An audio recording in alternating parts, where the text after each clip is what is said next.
with due respect to the holy soul of late Srimati Nirmala Kesari. Now I am going to present my talk about the subject that all of you know the subject. Humor and health both are the two faces of a coin ಅನ್ನೋದು ನಮಗೆ ಸಬ್ಜೆಕ್ಟನ್ನು ಕೊಟ್ಟಿದ್ದಾರೆ. ಹಾಸ್ಯ ಮತ್ತು ಆರೋಗ್ಯ ಒಂದು ನಾಣ್ಯದ ಎರಡು ಮುಖಗಳು ಅಂತ. ನಾನು ಅವರನ್ನು ಸಂಬೋಧಿಸುವಾಗ ಡಾಕ್ಟರ್ ಶ್ರೀಮತಿ ಅಂತ ಹೇಳಿದೆ. ಅವರಿಗೆ ಯಾಕೆ ಶ್ರೀಮತಿ ಕೊಟ್ಟರು ಇವರು ಅಂತ ನೀವು ಕೇಳಬಹುದು ಅದನ್ನು. ಆದರೆ ಭಾಳ ಜನ ತಪ್ಪು ತಿಳ್ಕೊಂಡಿದ್ದಾರೆ. ಯಾರ ಮತಿ ಚೆನ್ನಾಗಿರುತ್ತೋ, ಬುದ್ಧಿ ಚೆನ್ನಾಗಿರುತ್ತೋ ಅವರು ಶ್ರೀಮತಃ ಅಂತಾರೆ. ಸಂಸ್ಕೃತದಲ್ಲಿ ಶ್ರೀಮತಃ ಅಂತ ಹೇಳಿದರೆ ಅದು ಪುಲ್ಲಿಂಗ, ಶ್ರೀಮತ್ಯ ಅಂತಂದರೆ ಅದು ಸ್ತ್ರೀಲಿಂಗ. ಅದು ಬುದ್ಧಿ ಚೆನ್ನಾಗಿರೋರು ಎಲ್ಲರಿಗೂ ನಾವು ಶ್ರೀಮತಿ ಶ್ರೀಮತ ಎಲ್ಲ ಹೇಳಬಹುದಾಗಿದೆ ಅದನ್ನು. ಹಾಗಾಗಿ ಅವ್ರ ಬುದ್ಧಿ ಚೆನ್ನಾಗಿದ್ದವರು. ಅದರಲ್ಲೂ ಭಾಳ ಜನರಿಗೆ ಬುದ್ಧಿ ಕೆಡಿಸಿದವರು ಅವರು. ಅದನ್ನು ಬುದ್ಧಿ ಕೆಡಿಸಿರೋದು ಅಂತಂದರೆ ಅವರ ಬದುಕಿನ ರೀತಿ ಒಳಗೆ ಕೆಲವರಿಗೆ ಅವಾಗಿನ ಕಾಲ ಆಗಿತ್ತು. ಅವ್ರು ದಾವಣಗೆರೆಗೆ ಬಂದು ಹೊಸ್ತಿನಲ್ಲಿ ಸ್ಲೀವ್ಲೆಸ್ ಬ್ಲೌಸ್ ಯಾರಾದರೂ ಹಾಕಿದವರಿದ್ರೆ ಅದು ನಿರ್ಮಲಾ ಕೇಸರಿ ಮೊಟ್ಟ ಮೊದಲು. ಅದು ದೊಡ್ಡ ಕ್ರಾಂತಿನೇ ಅದು. ಕಾರ್ ಬಿಡೋದು, ಸ್ಲೀವ್ಲೆಸ್ ಬ್ಲೌಸ್ ಹಾಕೋದು, ಇದೆಲ್ಲ ಅವಾಗ. ಈಗ ಕಾಮನ್ ಆಗಿದೆ ಅದನ್ನು. ಆದರೆ ಅದು ತಪ್ಪಲ್ಲ ಅದನ್ನು. ಕಾರಣ ಏನು ಅಂತಂದರೆ ನಮ್ಮ ಪುರಾತನ ಶಿಲ್ಪಗಳನ್ನು ನೋಡ್ರಿ, ಬ್ಲೌಸೇ ಇಲ್ಲ ಅವಕ್ಕೆಲ್ಲ. ಇವ್ರು ಕೊನೆ ಪಕ್ಷ ಅದನ್ನಾರು ಹಾಕೊಂಡಿದ್ರು. ಪುರಾತನ ಶಿಲ್ಪದಲ್ಲಿ ಅದೆಲ್ಲ ಇಲ್ವೇ ಇಲ್ಲ. ನೀವು ಹೋಗಿ ನೋಡ್ರಿ, ಅದು ಸಂಸ್ಕೃತಿ. ಅದರೊಳಗೆ ಏನು ಇಲ್ಲ. ಮನೋವಿಕೃತಿಗಳು ನಮಗೆ ಏನೇನೋ ಮಾಡಿಸ್ತಾವೆ ವಿನಃ ನೋಡೋರ ಭಾವನೆ ಚೆನ್ನಾಗಿದ್ರೆ ಬೆತ್ತಲೇನೂ ಸೌಂದರ್ಯ ಅಂತಲೇ ನಮ್ಮ ವೇದ ಉಪನಿಷತ್ತುಗಳು ಹೇಳಿದೆ ಅದನ್ನು. ಹಾಗಾಗಿ ನೋಡೋರ ಭಾವನೆ ಚೆನ್ನಾಗಿರಬೇಕು. ಅಕ್ಕಮಹಾದೇವಿ ಅದನ್ನು ಪ್ರತಿಪಾದಿಸಿದಾಳೆ ಅದನ್ನು. ಹಾಗಾಗಿ ಸಹೃದಯರೇ, ನಾನು ವಿಷಯ ಬಿಟ್ಟು ಬೇರೆ ಕಡೆಗೆ ಹೋಗೋದಿಲ್ಲ. ಏನೇ ಇರಲಿ, ಒಳ್ಳೆ ವಿಷಯ ಕೊಟ್ಟಿದ್ದೀರಿ. ಪದೇ ಪದೇ ಜ್ಞಾಪಿಸ್ತಾ ಇದ್ರು ನಮ್ಮ ಸಹೋದರಿ ಅಂಜಲಿ ಅವರು. ಮೊದಲಾಗಿ ಕೇಳ್ಕೊಂಡ್ರು ಗುರುಪ್ರಸಾದ್ ಅವರು. ಅವ್ರ ತಂದೆ ಜಯದೇವಪ್ಪನವರು ನಮಗೆ ಅತ್ಯಂತ ಆತ್ಮೀಯರು. ಅವ್ರ ಚಿಕ್ಕಪ್ಪ ಅಲ್ವಾ ನಮ್ಮ ಬೆನಕಪ್ಪನವರು, ಎಲ್ಲ ನಮಗೆ ಭಾಳ ಆತ್ಮೀಯರವರೆಲ್ಲ. ಅದನ್ನು ಒಳ್ಳೆ ಕೆಲಸ ಮಾಡಿ ನಮ್ಮ PWD ಒಳಗೆ ಜಿಲ್ಲಾ ಪಂಚಾಯತಲ್ಲಿ ಒಳ್ಳೆ ಹೆಸರನ್ನು ತಗೊಂಡವರು ಜಯದೇವಪ್ಪನವರು. ಆ ಫ್ಯಾಮಿಲಿಯಿಂದ ಇಲ್ಲಿರೋರು ಎಲ್ಲರೂ ನಮ್ಮ ಪರಿಚಯದವರೇನೆ. ಒಬ್ಬೊಬ್ಬರ ಹೆಸರು ಹೇಳಿದರೆ ಅದೇ ಉಪನ್ಯಾಸ ಆಗಿಬಿಡುತ್ತೆ. ಏನೇ ಇರಲಿ, ಹಾಸ್ಯ ಮತ್ತು ಆರೋಗ್ಯ ಒಂದು ನಾಣ್ಯದ ಎರಡು ಮುಖಗಳು ಅಂತ ನಾನು ಬೇರೆ ಹೇಳಬೇಕಾಗಿಲ್ಲ ಅದನ್ನು. ಕಾರಣ ಏನಂತಂದರೆ, ಈಗ ನೀವೆಲ್ಲ ಆರೋಗ್ಯ ವಿಚಾರಕ್ಕೆ, ದೇಹ ಆರೋಗ್ಯದ ವಿಚಾರಕ್ಕೆ, ಮಾನಸಿಕ ಆರೋಗ್ಯದ ವಿಚಾರಕ್ಕೆ ನೀವು ಸಂಬಂಧಪಟ್ಟವರೇ ಇದ್ದೀರಿ. ನಮ್ಮ ವಿಶ್ವರಾಷ್ಟ್ರ ಸಂಸ್ಥೆ ಈಗ ಒಂದು 35-40 ವರ್ಷದ ಕೆಳಗೆ ಆರೋಗ್ಯ ಅಂದರೆ ದೇಹ ಆರೋಗ್ಯ ಅಂತ ಹೇಳಿ, ಬಾಡಿ ಹೆಲ್ತ್ ಈಸ್ ಹೆಲ್ತ್ ಅಂತ ಹೇಳ್ತಾ ಇತ್ತು. ಆಮೇಲೆ ಅದಕ್ಕೆ ಜ್ಞಾನ ಬಂತು. ನಮ್ಮ ವೇದ ಉಪನಿಷತ್ತೆಲ್ಲ ಹೇಳಿತ್ತಲ್ಲ, ಸುಮಾರು 6000-7000 ವರ್ಷಗಳ ಕೆಳಗೆ ಉಪನಿಷತ್ತು ಹೇಳಿದೆ. ಏನು ಹೇಳಿದೆ? ಮಾನಸಿಕ ಮತ್ತು ದೈಹಿಕ ಎರಡೂ ಸರಿಯಾಗಿದ್ದರೆ ಮಾತ್ರ ಅದು ಆರೋಗ್ಯ ಅಂತ. ಅವಾಗ ಒಂದು ಚಪ್ಪಾಳೆ ಕೊಡಿ ನಮ್ದಕ್ಕೆ. ಅದು ಭಾಳ ತಡವಾಗಿ ಸಾವಿರಾರು ವರ್ಷ ಬಿಟ್ಟು ವಿಶ್ವರಾಷ್ಟ್ರ ಸಂಸ್ಥೆಗೆ ಆಮೇಲೆ ಗೊತ್ತಾಯಿತು. ತಾನೇ ಒಂದು ಹೊಸದಾಗಿ ಹೇಳ್ತಾ ಇದ್ದೀನಿ ಅನ್ನಂಗೆ both body and mental health ಅದಿದ್ರೆ ಆರೋಗ್ಯ ಅಂತ ಇತ್ತೀಚೆಗೆ ಹೇಳಿತ್ತು. ಅವ್ರಿಗೆ ಗೊತ್ತಿಲ್ಲ ನಮ್ಮ ಪುರಾತನವಾಗಿದ್ದು ಅಲ್ಲೇ ಹೇಳಿದೆ ಅಂತ. ಅಷ್ಟೇ ಅಲ್ಲ, ನಮ್ಮ ವೇದೋಪನಿಷತ್ತುಗಳು ಆರೋಗ್ಯಕ್ಕೆ ಅನೇಕ ವಿಧಾನಗಳನ್ನು ಹೇಳೋದ್ರೊಳಗೆ ನಗನಗತಾ ಯಾರು ಇರ್ತಾರೋ ಅವ್ರು ಆರೋಗ್ಯವಾಗಿ ಇರ್ತಾರೆ ಅನ್ನೋದನ್ನು ಯಾವಾಗಲೂ ಹೇಳಿದೆ. ಅದು ನಗನಗತಾ ಇರಬೇಕು ಅಂತ ಹೇಳಿ. ಹಾಗಾಗಿ ಸಂದರ್ಭ ಸಿಕ್ಕಾಗೆಲ್ಲ ನಾವು ನಗತಾ ಇರಬೇಕು. ಆದರೆ ಆ ನಗು ಇನ್ನೊಬ್ಬರಿಗೆ ಹರ್ಟ್ ಆಗೋ ಹಾಗೆ ಇರಬಾರ್ದು, ಇನ್ನೊಬ್ಬರಿಗೆ ಅದು ಚುಚ್ಚೋ ಹಾಗಿರಬಾರ್ದು. ಮತ್ತು ನಮಗೆ ಏನಾದರೂ ಕೇಳಿ ನಗು ಬಂದಾಗ ತಕ್ಷಣ ಅವ್ರಿಗೆ ಹೇಳಿ ನಗಬೇಕು ನಾವು. ಇಲ್ಲದ್ರೆ ನಮಗೇನೋ ನೆನೆಸ್ಕೊಂಡು ಸುಮ್ಮನೆ ಪಕ್ಕಂತ ನಕ್ಕರೆ ಇದು ಯಾವುದೋ ಒಂದು ಸೈಕಿಕ್ಕು ಅಂತ ಹೇಳ್ತಾರೆ. ಅದನ್ನು ಮೆಂಟಲ್ಲು ಅಂತ ಕರೀತಾರಲ್ಲ. ಮೆಂಟಲ್ ಡಿಸಾರ್ಡರ್ ಅನ್ಬೇಕು, ಮೆಂಟಲ್ ಅಲ್ಲ. ಅದನ್ನು ಮೆಂಟಲ್ ಡಿಸಾರ್ಡರ್ ಅನ್ಬೇಕು, ಮೆಂಟಲ್ಲು ಅಂತಾರೆ. ಅದು ಹೇಳಬೇಕು. ನನಗೊಂದು ಜೋಕ್ ನೆನಪಾಗ್ತಾ ಇದೆ ಅಂತ ನಗಬೇಕು. ಅದನ್ನು ಹೇಳ್ರಿ ಅಂತಾರೆ, ಹೇಳಬೇಕು. ಅವಾಗ ಇನ್ನೊಂದು ಹೇಳ್ತಾರೆ. ನಾವು ಒಂದು ಕೊಟ್ಟರೆ ಎರಡು ಬರುತ್ತೆ ನಮಗೆ. ಯಾರು ಸಿಕ್ಕಾಗ ಆರಾಮಿದ್ದೀರಾ ಅಂದರೆ, ಎಲ್ಲಿ ಆರಾಮ್ರಿ ಮಂಡಿ ನೋವು, ಎಲ್ಲಿ ಆರಾಮ್ರಿ ಕತ್ತಿಗೆ ನೋವು ಅಂದರೆ ಅವ್ರು ಇನ್ನೂ 10 ನೋವು ಹೇಳ್ತಾರೆ. ಅಯ್ಯೋ ನಿಮ್ದು ಬರೀ ಮಂಡಿ ಕುತ್ತಿಗೆ ಇದೆ, ನಮಗಿನ್ನೂ 4 ಇದೆ ಅಂತ ಹೇಳ್ತಾರೆ. ಅದನ್ನು ಆರಾಮಿದ್ದೀವಿ ಅಂತಂದರೆ ನಾವು ಆರಾಮಿದ್ದೀವ್ರಿ ಅಂತಾರೆ ಅವ್ರು. ಅದನ್ನು ಹಾಗಾಗಿ ನಾವು ಏನು ಕೊಡ್ತೀವೋ ಅದು ವಾಪಸ್ ಬರುತ್ತೆ. ಹಾಗಾಗಿ ನಾವು ಕೊಡುವಾಗ ಒಳ್ಳೇದನ್ನು ಕೊಟ್ಟರೆ ಒಳ್ಳೇದೇ ವಾಪಸ್ ಬರುತ್ತೆ, ಹಾಸ್ಯ ಕೊಟ್ಟರೆ ಹಾಸ್ಯನೇ ವಾಪಸ್. ಆದರೆ ಹಾಸ್ಯ ಯಾವಾಗಲೂ ಇನ್ನೊಬ್ಬರನ್ನ ಟೀಕೆ ಮಾಡೋದಕ್ಕೆ ಉಪಯೋಗಿಸಬಾರ್ದು. ನಮ್ಮನ್ನೇ ನಾವು ವಸ್ತು ಮಾಡ್ಕೊಳ್ಬೇಕು. ಏನಾದರೂ ಯಾರ ಬಗ್ಗೆನಾದ್ರು ಹಾಸ್ಯ ಮಾಡೋದಿದ್ರೆ ಅದಕ್ಕೆ ಮೊದಲು ಅದಕ್ಕೆ ವಸ್ತು ನಾನೇ ಆಗ್ಬೇಕು. ಅದನ್ನು ಯಾರದ್ದೋ ತಮಾಷೆ ಹೇಳೋದಾದ್ರೂ ಅದನ್ನು ನಾನು ಅನ್ನಂಗೆ ಹೇಳ್ಕೊಂಡ್ಬಿಟ್ರೆ ಅವಾಗ ಏನಾಗುತ್ತೆ, ಕೇಳೋರಿಗೆ ಅದು ಹರ್ಟ್ ಆಗಲ್ಲ. ಇವನು ಹೇಳ್ತಿದ್ದಾನಪ್ಪ ಹಾಸ್ಯ ಅಂತ ಎಡ್ಬಿಡಂಗಿತ್ತಾನೆ. ಏನಾರು ಹೇಳಿದ್ರೆ ನಂದೇ ಹೇಳ್ಕೊಳ್ಬೇಕು. ಅದನ್ನು ಅನಿವಾರ್ಯ ಆದರೆ ಬೇರೆಯವ್ರನ್ನ ಹೇಳ್ಬೋದು. ಎಲ್ಲದನ್ನೂ ನಂದೇ ಹೇಳಿದ್ರೆ ಆಗೋದಿಲ್ಲ. ಏಕಮೂಲಿಕಾ ಪ್ರಯೋಗ ಅಂತಾರೆ ನಮ್ಮಲ್ಲಿ ಆಯುರ್ವೇದದಲ್ಲಿ ಚರಕ ಸಂಹಿತೆ, ಸುಶ್ರುತ ಸಂಹಿತೆ, ವಾಗ್ಭಟ ಸಂಹಿತೆ ಒಳಗೆ ಏಕಮೂಲಿಕಾ ಪ್ರಯೋಗ ನಿಷಿದ್ಧ ಅಂತ ಹೇಳಿದ್ದಾರೆ. ಅವಾಗಲೇನೆ ನಮ್ಮ ಇಡೀ ಪ್ರಪಂಚದ ಅತ್ಯಂತ ಮೂಲವಾದ ಆರೋಗ್ಯ ಶಾಸ್ತ್ರ ಚರಕ ಸಂಹಿತೆ, ಸುಶ್ರುತ ಸಂಹಿತೆ, ವಾಗ್ಭಟ ಸಂಹಿತೆ. ಅವು ಮೂರರಲ್ಲಿ ಧರ್ಮಾರ್ಥ ಕಾಮ ಮೋಕ್ಷಾಣಂ ಆರೋಗ್ಯಂ ಮೂಲಂ ಉತ್ತಮಂ ಅಂತ ಹೇಳಿದ್ದಾರೆ. ಒಂದು ಚಪಾಳಿ ಕೊಡಿ ಅದಕ್ಕೆ. ಧರ್ಮ, ಅರ್ಥ, ಕಾಮ, ಮೋಕ್ಷ ಚತುರ್ವಿಧ ಪುಣ್ಯ ಪುರುಷಾರ್ಥಗಳು. ಇದು ಸಾಧನೆ ಆಗ್ಬೇಕಂದ್ರೆ ಆರೋಗ್ಯ ಮುಂಚಿತವಾಗಿ ಸರಿ ಇರಬೇಕು ಅಂತ ಆ ಕಾಲದಲ್ಲಿ 6,000 ವರ್ಷಗಳ ಕೆಳಗೆ ಆ ಸಂಹಿತೆಗಳಲ್ಲಿ ಹೇಳಿದ್ದಾರೆ. ಅದನ್ನ ವಾತವಿಕಾರ, ಪಿತ್ತವಿಕಾರ, ಕಫ ವಿಕಾರಗಳೇ ಅವು ಮೂರೇ ಇರೋದು. ಎಷ್ಟೇ ವಿಭಾಗಗಳಿರಲಿ ಇದು ಮೂರೇ ಇರೋದು. ವಾತವಿಕಾರ, ವಾತ ಬೇಕು ನಮಗೆ, ದೇಹದೊಳಗೆ ಅದು ಗಾಳಿ ಸಂಚಾರ ಬೇಕು. ವಾತ ಅಂತಂದ್ರೆ ಏರದು ಗಾಳಿ, ಅದನ್ನು ಆಕ್ಸಿಜನ್ ಬೇಕೇ ಬೇಕು. ಮತ್ತು ಪಿತ್ತವಿಕಾರ, ನಮಗೆ ಜೀರ್ಣ ಆಗುತ್ತಲ್ಲ, ಆ ಪಿತ್ತ ರಸಗಳಿರಬೇಕು. ದುರ್ಬಲ ಹೈಡ್ರೋಕ್ಲೋರಿಕ್ ಆಮ್ಲನೋ ಯಾವುದೋ ನಮ್ಮ ಹೊಟ್ಟೆ ಒಳಗೆ ಇರುತ್ತೆ, ಅದು ಇರಲೇಬೇಕು, ಅದು ಪಿತ್ತ. ಆಮೇಲೆ ಕಫ ಅಂದ್ರೆ ನಮ್ಮ ದೇಹದೊಳಗೆ ನೀರಿನ ಅಂಶ 70% ನಮ್ಮ ದೇಹದೊಳಗೆ ನೀರಿನ ಅಂಶ ಇದೆಯಲ್ಲ, ದ್ರವಾಂಶ, ಅದು ನಮಗೆ ಇರಲೇಬೇಕು. ಅದು ವಾತ ಬೇಕು, ಪಿತ್ತ ಬೇಕು, ಕಫ ಬೇಕು. ವಾತ ವಿಕಾರ, ಡಿಸಾರ್ಡರ್ ಆಫ್ ವಾತ, ಡಿಸಾರ್ಡರ್ ಆಫ್ ಪಿತ್ತ, ಡಿಸಾರ್ಡರ್ ಆಫ್ ಕಫ, ಅದು ನಮಗೆ ಕಾಯಿಲೆ ಅಂತ ಅವಾಗಲೇ ಹೇಳಿದೆ. ಏನು ನೀವು ಮಾಡಿದ್ರು ಅದರೊಳಗೆ ಅಲ್ಲ ಬರೋದು. ಯಾವ್ಯಾವ ನಿಮ್ಮ ವಿಭಾಗಗಳು ಬಂದ್ರು ಅದರೊಳಗೆ ಕೊನೆಗೆ ಅದು ಎಂಡ್ ಆಗುತ್ತೆ. ಅದು 3 ವಿಭಾಗ ನಮ್ಮವ್ರು ಮಾಡಿದ್ದಾರೆ. ಇವೆಲ್ಲ ಬಹಳ ಹಳೇದದನ್ನು. ಅಂತಹ ವೇದ ಉಪನಿಷತ್ತು ಕಾಲದಲ್ಲೂ ರಾಮಾಯಣ ಮಹಾಭಾರತ ಕಾಲದಲ್ಲೂ ಹಾಸ್ಯಕ್ಕೂ ಅಲ್ಲಲ್ಲಿ ಅವಕಾಶ ಕೊಟ್ಟಿದ್ದಾರೆ.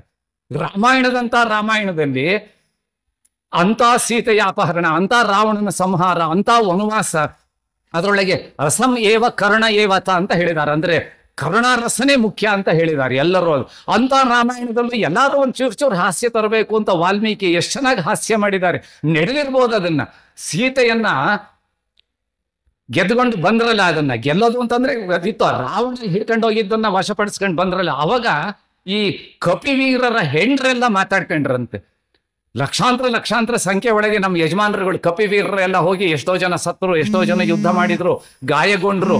ಎಲ್ಲ ಯಾತಕ್ಕಾಗಿ? ಅದೊಬ್ಬಳು ಸೀತೆಯನ್ನ ಹೆಣ್ಮಗಳಿಗಾಗಿ. ಇಷ್ಟೆಲ್ಲ ಮಾಡಿದ್ದಾರೆ. ರಾವಣನಂತ ರಾವಣ ಎಲ್ಲ ಅಪಾಯನ್ನು ಬಿಟ್ಟು ಕರ್ಕೊಂಡು ಹೋಗಿ ಇಟ್ಕೊಂಡಿದ್ದಾನೆ, ರಾಮ ಗೋಳಾಡಿದಾನೆ ಅವಳಿಗಾಗಿ ಅನ್ನಾಗ ಅವಳು ಎಷ್ಟು ಚಂದ ಇರ್ಬೋದು ಅಂತ ಹೇಳಿ ಅವ್ರವರೇ ಮಾತಾಡ್ಕೊಂಡ್ರಂತೆ. ಅವಳು ಎಷ್ಟು ಚೆನ್ನಾಗಿರ್ಬೋದು ಅಂತ. ಅದು ಸುದ್ದಿ ರಾಮನಿಗೆ ಹೋಯ್ತು.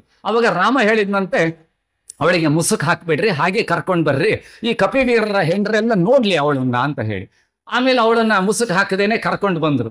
ನೋಡಿ ರಾಮಾಯಣದಲ್ಲಿದೆ. ಕರ್ಕೊಂಡು ಬಂದಾಗ ಇವೆಲ್ಲ ಕಪಿವೀರರ ಹೆಂಡ್ರು ಅದನ್ನೆಲ್ಲ ನೋಡಿದ್ರಂತೆ. ಆಹಾ, ಕಣ್ಣು ಎಷ್ಟು ಚೆನ್ನಾಗಿದೆ, ನಿಜವಾಗ್ಲೂ ಸುಂದರಿ. ಎಲ್ಲ ಮುಟ್ಟಿ ನೋಡಿ, ಎಲ್ಲ ಅಯ್ಯೋ ಕಿವಿ ಎಷ್ಟು ಚೆನ್ನಾಗಿದೆ, ನಿಜವಾಗ್ಲೂ ಸುಂದರಿ. ನಮಗೆಲ್ಲ ಇದ್ದಂಗೆ ಮೈ ತುಂಬ ಕೂದಲಿಲ್ಲ, ನಿಜವಾಗ್ಲೂ ಸುಂದರಿ. ತುಟಿ ಬಹಳ ಚೆನ್ನಾಗಿದೆ, ನಿಜವಾಗ್ಲೂ ಸುಂದರಿ. ಎಲ್ಲ ಅಂದು ಕೊನೆಗೆ ಒಂದು ತೀರ್ಮಾನಕ್ಕೆ ಬಂದ್ರಂತೆ, ಎಲ್ಲ ಚೆನ್ನಾಗಿದ್ದಾಳೆ, ಒಂದು ಬಾಲ ಇದ್ದಿದ್ರೆ ಬಹಳ ಚೆನ್ನಾಗಿರೋಳು ಅಂದ್ರು. ನೋಡಿ, ಇದು ಹಾಸ್ಯ. ವಾಲ್ಮೀಕಿ ನಾನು ಇಂಥವನ್ನೇ ಹೇಳಿದರೆ ರಾಮಾಯಣದಲ್ಲಿ ಹಾಸ್ಯ, ಮಹಾಭಾರತದಲ್ಲಿ ಹಾಸ್ಯ. ಈ ದರಿದ್ರ ನಮ್ಮಲ್ಲಿ ಈಗ ರಾಜ್ಯದಾದ್ಯಂತ ದೇಶದಾದ್ಯಂತ ಹಾಸ್ಯ ಕಾರ್ಯಕ್ರಮ ಕೊಡ್ತಾರಲ್ಲ, ದೊಡ್ಡ ಹಾಸ್ಯ ಪ್ರಸ್ತುತಿಗಾರರು, ಇಂಥವೆಲ್ಲ ಅವ್ರು ಬುರುಡೆಗೆ ಬರೋದೇ ಇಲ್ಲ. ಯಾರಿಗೋ ಯಾವನೊಬ್ಬ ಬೈದಿದ್ದನ್ನು ಹಾಸ್ಯ ಮಾಡೋದು, ಎಂಥದೋ ದರಿದ್ರ ಹಾಸ್ಯಗಳನ್ನು ಮಾಡ್ತಾರೆ. ಹರಟೆ ಒಳಗೂ ಅಂಥವೇ. ಅದನ್ನು ಒಳ್ಳೆ ಹಾಸ್ಯ ಕೊಡಬೇಕು, ಸದಭಿರುಚಿಯ ಹಾಸ್ಯವನ್ನು. ಸದಭಿರುಚಿಯ ಹಾಸ್ಯದಿಂದ ನಮ್ಮ ಆರೋಗ್ಯ ಚೆನ್ನಾಗಾಗತ್ತೆ. ನಾನು ಅದನ್ನೇ ಹೇಳ್ತಾ ಇರ್ತೀನಿ. ಯಾಕೆ ಬೇಕು ಹಾಸ್ಯ, ಯಾಕೆ ಬೇಕು ನಗುವು ಸಹಜದ ಧರ್ಮ, ನಗಿಸುವುದು ಪರಧರ್ಮ, ನಗುವ ಕೇಳುತ್ತ ನಗುವುದು ಅತಿಶಯದ ಧರ್ಮ, ನಗಿಸಿ ನಗುತ್ತ ಬಾಳುವ ವರವಮಿಗೆ ನೀ ಬೇಡಿಕೊಳ್ಳೋ ಮಂತ್ಕುತಿಮ್ಮ ಅಂತ ಹೇಳಿದ್ದಾರೆ. ಅದನ್ನು ನಗುತ್ತಿರ್ಬೇಕು, ನಗಿಸ್ತಾ ಇರಬೇಕು. ಇನ್ನೊಬ್ರು ನಕ್ಕಿದ್ದನ್ನು ನೋಡಿ ನಾವು ನಗಬೇಕು. ನಗಿಸುತ್ತ ಬಾಳುವ ಅದೊಂದು ವರ ದೇವರದ್ದು ಹೊಂದಿದ್ದಾರೆ. ಅದೇನು ಸುಮ್ಮನೆ ಬರೋದಲ್ಲ, ಅದಕ್ಕೆ ವರ ಬೇಕು ಹೊಂದಿದ್ದಾರೆ. ಅಂತ ಒಳ್ಳೆ ನಗು, ಅದರ ಅರ್ಥ ಇನ್ನೂ ಪರಮಾರ್ಥ ಬೇರೆ ಬೇರೆ ಇದೆ. ಪರಮಾರ್ಥ ಅದು ನಾನೀಗ ಹೇಳೋದಿಲ್ಲ. ನಾನು ಅದನ್ನ ಮಂಕುತಿಮ್ಮನ ಕಗ್ಗದ ಬಗ್ಗೆ ನೀವು ಒಂದು ವೈಚಾರಿಕ ಉಪನ್ಯಾಸ ಕೊಡೋದಾದ್ರೆ 1 ತಿಂಗಳು ಬರೀ ಅವ್ರದ್ದು ಕಗ್ಗದ ಒಂದು ನುಡಿ ಬಗ್ಗೆ ನಾನು ಮಾತಾಡ್ಬೋದು. ನಗುವು ಸಹಜದ ಧರ್ಮದ ಬಗ್ಗೆ 1 ತಿಂಗಳು ನಾನು ಮಾತಾಡ್ಬೋದು. ಎಷ್ಟು ಅದನ್ನು ತಗೊಂಡು ಹೋದ್ರೆ ಅದ್ಭುತವಾಗಿದೆ. ಅದಕ್ಕೇನೆ ಮಂಕುತಿಮ್ಮನ ಕಗ್ಗ ಗ್ರೇಟ್ ಅನ್ನೋದು. ಮೊಟ್ಟ ಮೊದಲು ಜ್ಞಾನಪೀಠ ಪ್ರಶಸ್ತಿಗೆ ಹೋಗಿದ್ದು ಅದೇ ಕೃತಿ. ಅದಕ್ಕೆ ಸರಿಯಾದ ಭಾಷಾಂತರ ಸಿಗದೆ ಬರಲಿಲ್ಲ. ಇಲ್ಲದಿದ್ರೆ ನಮಗೆ 8 ಅಲ್ಲ 9 ಜ್ಞಾನಪೀಠ ಬರೋದು. ಮೊಟ್ಟ ಮೊದಲು ಜ್ಞಾನಪೀಠ ಅವಾರ್ಡ್ ಸ್ಥಾಪನೆ ಆದಾಗ ಮೊಟ್ಟ ಮೊದಲು ಹೋದ ಕೃತಿ ಡಿ.ವಿ. ಗುಂಡಪ್ಪನವರದ್ದು ಮಂಕುತಿಮ್ಮನ ಕಗ್ಗ, ಕೇರಳದವರದ್ದು ಒಂದು. ಅದಕ್ಕೆ ಒಳ್ಳೆ ಟ್ರಾನ್ಸ್ಲೇಷನ್ ಸಿಕ್ತು, ಇದಕ್ಕೆ ಟ್ರಾನ್ಸ್ಲೇಷನ್ ಸಿಗಲಿಲ್ಲ. ಯಾಕೆಂದ್ರೆ ಭಾಷಾಂತರ ಮಾಡೋಕ್ಕಾಗಲ್ಲ, ಅಷ್ಟು ಕಷ್ಟ. ಅಂತ ವಿಚಾರ ಅದರೊಳಗಿದೆ ಸರಳವಾಗಿ, ಅದರಿಂದ ಬರಲಿಲ್ಲ. ಅದು ಒಂದ್ ಕಡೆಗೆ ಇರಲಿ. ಇಂತಹ ನಗು ನಮಗೆ ಬರ್ಬೇಕಂದಾಗ ಬಹಳ ಜನ ಅನ್ಕೊಳ್ತಾರೆ, ಎಲ್ಲಿ ಸಿಗ್ತಾವ್ರಿ ಇದು ಹಾಸ್ಯ ಅಂತ.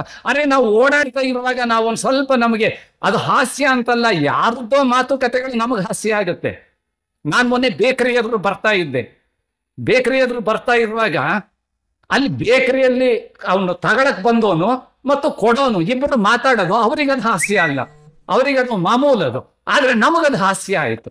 ಈ ತಗೊಳೋನ್ ಏನ್ ಕೇಳಿದ, ನನ್ ಕಿವಿಗೆ ಬಂತದನ್ನ, ನಾನು ವಾಕ್ ಹೋಗ್ತಾ ಇರುವಾಗ ಅವನ್ ಬೇಕರಿ ಅವನ ಹತ್ರ ಕೇಳಿದ, ನಾಯಿ ಬಿಸ್ಕತ್ತಿದೀಯಾ ಅಂತ ಕೇಳಿದ. ಇವನು ಏನನ್ ಕೇಳಿದ, ನಾಯಿ ಬಿಸ್ಕತ್ತಿದೀಯಾ ಅಂತ ಕೇಳಿದ. ಅವ ಬೇಕರಿ ಅವನು ಉತ್ತರ ಕೊಟ್ಟ, ಇಲ್ಲೇ ತಿಂತೀರಾ ಕಟ್ಕೊಳ್ಳ ಅಂದ. ಅದನ್ನು ನೋಡಿ, ಇದು ಸ್ವಾಭಾವಿಕ. ಅದನ್ನು ಅಂದ್ರೆ ಕೇಳಿದವನಿಗೂ ಇದು ಹಾಸ್ಯ ಅಲ್ಲ, ಕೇಳಿಸ್ಕೊಂಡವನಿಗೂ ಇದು ಹಾಸ್ಯ ಅಲ್ಲ. ಅಂದ್ರೆ ಆ ಅಂಗಡಿಯವನಿಗೆ, ಮೂರನೇವನಾಗಿ ಕೇಳಿಸ್ಕೊಂಡವನಿಗೆ ನನಗೆ ಹಾಸ್ಯ. ಅದನ್ನು ಬಹಳಷ್ಟು ಹಂಗೆ ಇರುತ್ತೆ. ನಾನು ದೂರದೆಲ್ಲೂ ಹೇಳೋದಿಲ್ಲ, ನಾನು ಇಲ್ಲಿರೋದನ್ನೇ ಹೇಳ್ತೀನಿ. ಕಾರಣ ಇಂಥವನ್ನೆಲ್ಲ ನಾವು ಹುಡುಕೊಂಡು ಹೋಗಿ ಎಂಜಾಯ್ ಮಾಡಿದಾಗ, ನಾನು ಯಾವಾಗಲೂ ಹೇಳ್ತಾ ಇರ್ತೇನೆ, ನಗುತ್ತಾ ಇದ್ರೆ, ನಗದಕ್ಕೇನೀಗ ಸರ್ಕಾರ ಎಲ್ಲದಕ್ಕೂ GST ಹಾಕಿದೆ, ಎಲ್ಲದಕ್ಕೂ ಟ್ಯಾಕ್ಸ್ ಹಾಕಿದೆ. ನಮಗೆಲ್ಲ ಪುಕ್ಸಟ್ಟೆ ಬೇಕು ಅಂದಾಗ ಮತ್ತೆ ಟ್ಯಾಕ್ಸ್ ಹಾಕ್ಲೇಬೇಕಲ್ಲ. ಈಗ ಪುಣ್ಯಕ್ಕೆ ಈಗ ನಮಗೆ ಉಸಿರಾಡ ಗಾಳಿಗೂ ಟ್ಯಾಕ್ಸ್ ಹಾಕೋ ಕಾಲ ಬರುತ್ತೆ. ಈಗ ದೆಹಲಿ ಒಳಗೆ ಒಳ್ಳೆ ಗಾಳಿ ಸಿಕ್ತಿಲ್ಲ, ಈಗ ಆಕ್ಸಿಜನ್ ಸಿಲಿಂಡರ್ ಕಟ್ಕೊಂಡು ಹೋಗೋ ಕಾಲ ಬಂದಿದೆ. ಈಗ ಅದು ಏರ್ ಕ್ವಾಲಿಟಿ IQಗಳನ್ನ ಏನು ಹೇಳ್ತಾರಲ್ಲ, ಅದಾಗಲೇ ದಾಟಿ ಹೋಗಿ ಬಿಟ್ಟಿದೆ. ಅದು ಇನ್ಯಾವ ಕಾಲ. ಆದರೆ ಏನೇ ಬಂದರೂ ನಗದಕ್ಕೊಂದು ಟ್ಯಾಕ್ಸ್ ಯಾರು ಹಾಕಲ್ಲ. ನಗುತ್ತಾ ಇರ್ರಿ, ನಗದಕ್ಕೊಂದು ಟ್ಯಾಕ್ಸ್ ಹಾಕೋದಿಲ್ಲ. ಹಾಗಾಗಿ ನಗುತ್ತಾ ಇರ್ರಿ. ನೀವು ನಗುತ್ತಾ ಇದ್ರೆ ಇಲ್ಲಿ ಡಾಕ್ಟರ್ಗಳಿಗೆಲ್ಲ ಬೇಜಾರಾಗುತ್ತೆ. ನೀವು ನಗುತ್ತಾ ಇದ್ರೆ ಪೇಷಂಟ್ಗಳು ಕಡಿಮೆ ಆಗಿಬಿಡ್ತಾರೆ ಡಾಕ್ಟರ್ಗಳಿಗೆ, ಯಾಕೆಂದ್ರೆ ಆರೋಗ್ಯ ಬಂದ್ಬಿಡುತ್ತಲ್ಲ. ಆದ್ರೆ ಇಲ್ಲಿರೋ ಡಾಕ್ಟರ್ಗಳು ಅಂತವ್ರಲ್ಲ. ನನ್ನನ್ನು ಕರ್ಸಿದ್ದಾರೆ ಅಂತಂದಾಗ ನಮ್ಮ ಕರ್ತವ್ಯ ಕಡಿಮೆ ಆಗ್ಬೇಕು, ಜನರು ಆರಾಮಾಗಿ ಒಂದು ಚಪಾಳಿ ಕೊಡ್ರಿ ಈ ಡಾಕ್ಟರ್ಗಳಿಗೆಲ್ಲ. ಈ ಬಾಪೂಜಿ ಸಂಸ್ಥೆನೂ ಅಂತದಲ್ಲ. ಅದು ನಗನಗತಾ ಇರೋಂಥದ್ದು. ಏನಾರ ತಮಾಷೆ ಹೇಳೋ ಒಂದಿಷ್ಟು ಹೊತ್ತು ಶಿವಶಂಕರಪ್ಪ ಅವರು ನನ್ನನ್ನು ಕೇಳ್ತಾ ಇರ್ತಾರೆ. ಅವ್ರು ಸ್ವಚ್ಛಂದ್ರು ಕೇಳಿದ್ರು, ಮಂಜಣ್ಣರ ಏನಾರು ಒಂದಿಷ್ಟು ಮಾತಾಡ್ರಿ, ನಮಗೆ ಕೇಳಂಗಿರುತ್ತೆ ಅಂತಿರ್ತಾರೆ ಅವ್ರ ಮನೆಗೆ ಹೋದ್ರೆ.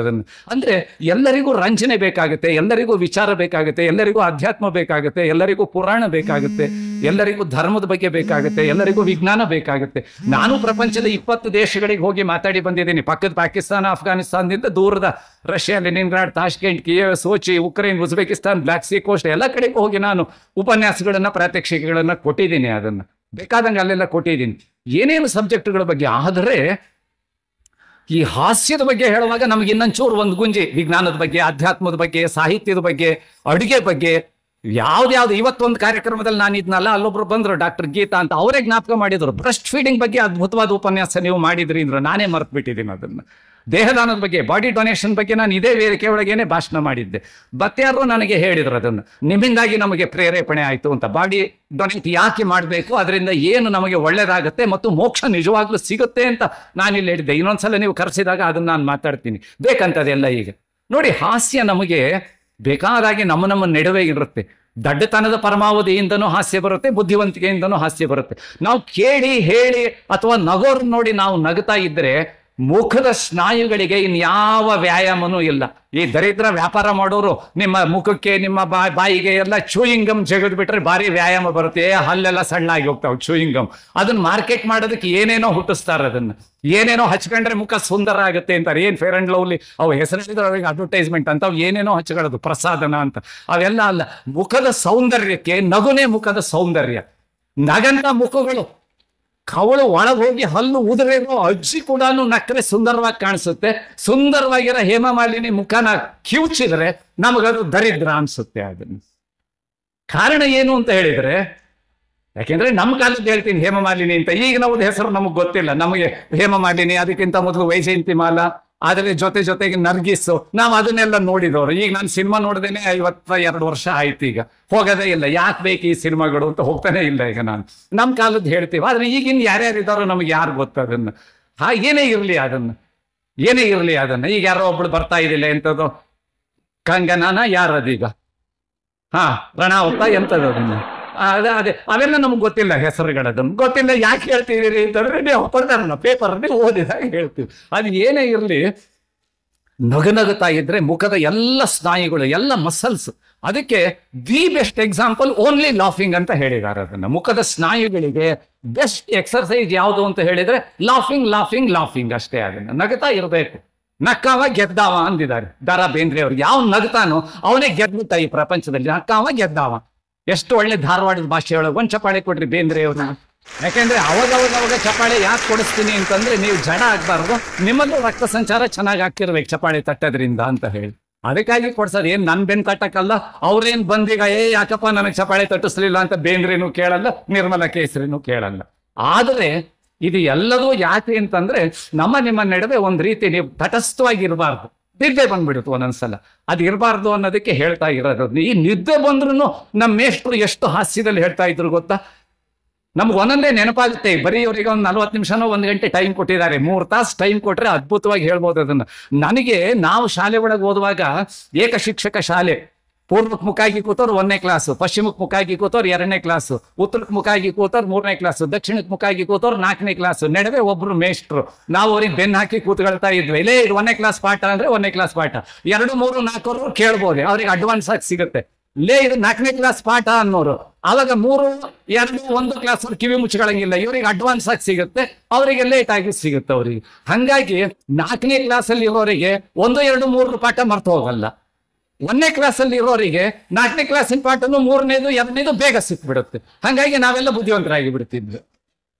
ಹಂಗೆ ಪಾಠ ನಾವು ಕಲ್ತಿರೋದ್ರಿಂದ ಈಗ 68 ವರ್ಷದ ಕೆಳಗೆ, ಇವತ್ತಿಗೆ 68 ವರ್ಷದ ಕೆಳಗೆ ನಾನು ಓದಿದ ಪಾಠ ಪದ್ಯ ಇನ್ನೂ ನನಗೆ ಮರ್ತು ಹೋಗಿಲ್ಲ. ಗಗನದೊಡಲು ಗುಡುಗು ಸಿಡಿಲುಗಳನ್ನು ಎಸೆದು ಬೆಳೆಸಿತು, ತಲೆಯ ಮೇಲೆ ಮಾಲೆ ಮಾಲೆಯಾಗಿ ಮಿಂಚು ಹೊಳೆಯಿತು, ಕಾಡಿನೊಂದು ನವಿಲಿಗೊಂದು ಬಹಳ ಹರುಷ ಬೆಳೆಯಿತು, ಮಳೆಯ ಕಾಲ ಬಂತು ಬಲ ಎಂದು ರಾಗ ಎಳೆಯಿತು, ಚಾಚಿ ಎದೆಯ ತಲೆಯ ತುದಿಯ ಜುಟ್ಟ ಕೆದರಿ ಕುಣಿಸಿತು, ಕಾಲ ನೂಕಿ ತಾಳ ಹಾಕಿ 1, 2 ಎಣಿಸಿತು, ಗರಿಯ ಬಿಚ್ಚಿ ದನಿಯ ಹೆಚ್ಚಿ ಸುತ್ತ ಕುಣಿದು ಮೆರೆಯಿತು, ಅದನ್ನು ಕಂಡು ಮುಗಿಲ ಹಿಂಡು ಹಿಗ್ಗಿ ಮಳೆಯ ಕರೆಯಿತು. ನಮ್ಮ 1ನೇ ಕ್ಲಾಸಲ್ಲಿ ಪದ್ಯ 68 ವರ್ಷ ಆದ್ರೂ ನನಗಿನ್ನೂ ಮರ್ತೋಗಿಲ್ಲ. ಎಲ್ಲ ಪದ್ಯಗಳು ನೆನಪಿದಾವೆ. ಯಾಕೆ?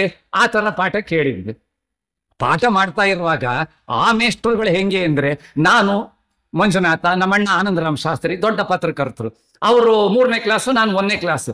ನಾವು ಹೋದ್ಕೊಳ್ಳೆ ಲೇ ಶಾಸ್ತ್ರಿ, ದೊಡ್ಡ ಶಾಸ್ತ್ರಿ, ಸಣ್ಣ ಶಾಸ್ತ್ರಿ, ನೀವು ಹಿಂದ್ಗಡೆ ಕೂತ್ಕೊಳ್ರಿ, ನಿಮ್ಗೆ ಪಾಠ ಮಾಡಿದ್ರು ನಡೀತೈತಿ, ಎಲ್ಲಿದ್ರು ನಡೀತೈತಿ, ನೀವು ಬುದ್ಧಿವಂತರು.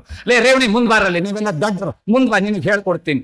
ಅವಾಗಿನ ಮೇಷ್ಟ್ರುಗಳು ದಡ್ರನ್ನ ಸವಾಲಾಗಿ ಚಾಲೆಂಜ್ ಆಗಿ ತಗೊಂಡು ಪಾಠ ಮಾಡ್ತಾ ಇದ್ರು. ಒಂದ್ ಚಪ್ಪಾಳಿ ಕೊಡಿ ಅವಾಗಿನ ಮೇಷ್ಟ್ರಿಗೆ. ಈಗ ಕ್ರಿಮಿ ಲೇಯರ್ ತಗೊಂಡು 99 ಔಟ್ ಆಫ್ 100 ತಗೊಳ್ಳೋದ್ರಲ್ಲಿ ಯಾವ ಇದು ಇಲ್ಲ. ಅದು ಮತ್ತು ಅವ್ರ ಅಪ್ಪನ ಜೇಬಿಗೂ ಕನ್ನ ಹಾಕಿ ಅಂತವ್ರನ್ನ ತಗೊಂಡು ಹೇಳಿಕೊಡೋದ್ರಲ್ಲಿ ಅರ್ಥ ಇಲ್ಲ. ಅವಾಗ ಚಾಲೆಂಜ್ ಅಲ್ಲಿ ತಗೊಂಡು ಹೇಳಿಕೊಡ್ತಾ ಇದ್ರು. ನೋಡಿ, ಅವಾಗ ಪಾಠ ಮಾಡ್ತಾ ಇರುವಾಗ ಇಲ್ಲಿ ಯಾರಾದ್ರೂ ರೇವಣ್ ಸಿದ್ದಪ್ಪ ಅಂತಿದ್ರೆ ತಪ್ಪು ತಿಳಿಬೇಡ್ರಿ, ಅವನ ಹೆಸರು ರೇವಣಿ ಅಂತಿತ್ತು. ನೀವಲ್ಲ, ನೀವು ಕುಂಬಳಕಾಯಿ ಕಳ್ಳ ಅಂದ್ರೆ ಹೆಗ್ಲು ಮುಟ್ಕೊಂಡು ನೋಡ್ಬಾರ್ದು. ಅವ್ರು ಮೇಷ್ಟ್ರು ಪಾಠ ಮಾಡ್ತಾ ಇರುವಾಗ ರೇವಣಿ ನಿದ್ದೆ ಮಾಡ್ತಾ ಇದ್ದ. ಅವನು ಮೇಷ್ಟ್ರು ಅವ್ನು ನಿದ್ದೆ ಮಾಡಕತ್ತಿದ್ದಾನೆ ಎಬ್ಬರಿಸ್ರಲೆ ಅಂತ ಹೇಳಲಿಲ್ಲ ಮೇಷ್ಟ್ರು. ಅವ್ನು ನಿದ್ದೆ ಮಾಡಕತ್ತಿದ್ದಾನೆ ರೇವಣಿ ಎಬ್ಬರಿಸ್ರಲೆ ಅಂತ ಹೇಳಲಿಲ್ಲ. ಅವಾಗಿನ ಮೇಷ್ಟ್ರುಗಳು ಹೆಂಗಿದ್ರು, ಅಕಸ್ಮಾತ್ ಈಗಿನ ಹುಡುಗರನ್ನ ಏಳ್ಸಿದ್ರು ಯಾಕೋ ನಿದ್ದೆ ಮಾಡ್ತಾ ಇದೀ ಅಂತ ಅಂದ್ರೆ, ಅಥವಾ ಅವನು ನಿದ್ದೆ ಮಾಡ್ತಾ ಇದ್ದಾನೆ ಏಳ್ಸ್ರಿ ಅಂತ ಈಗಿನ ಹುಡುಗರು ಎಷ್ಟು ಬೆರಕೆ ಇದ್ದಾರೆ ಅಂದ್ರೆ, ಲೇ ಅವನು ನಿದ್ದೆ ಮಾಡಕತ್ತಿದ್ದಾನೆ ಏಳ್ಸು ಅಂದ್ರೆ ನಾನೇ ಕೇಳಿಸ್ಲಿ ಸರ್, ಅವ್ನು ನಿದ್ದೆ ಮಾಡಂಗ್ ಪಾಠ ಮಾಡಿದವ್ರು ನೀವೇ ಏಳ್ಸ್ಕೊಳ್ರಿ ಅಂತಾರೆ. ಅವ್ನು ನಿದ್ದೆ ಮಾಡಂಗ್ ಪಾಠ ಮಾಡಿದವ್ರು ನೀವೇ ಏಳಿಸ್ಕೊಳ್ರಿ ಹೋಗ್ರಿ ಅಂತಾರೆ ಈಗಿನ ಮೇಷ್ಟ್ರು ಹಂಗಿದ್ದಾರೆ. ಮತ್ ಅದಕ್ಕೇನಾರು ಅವ್ರು ಬೈದ್ರೆ ಟಿವಿ ಒಳಗೆ ಬಂದ್ಬಿಡ್ತಾವೆ ಮೇಷ್ಟ್ರು ಬೈ. ನಮಗೆ ಹೊಡೆದ್ರು ಮನೆಗೆ ಹೋಗಿ ಹೇಳ್ತಿರ್ಲಿಲ್ಲ.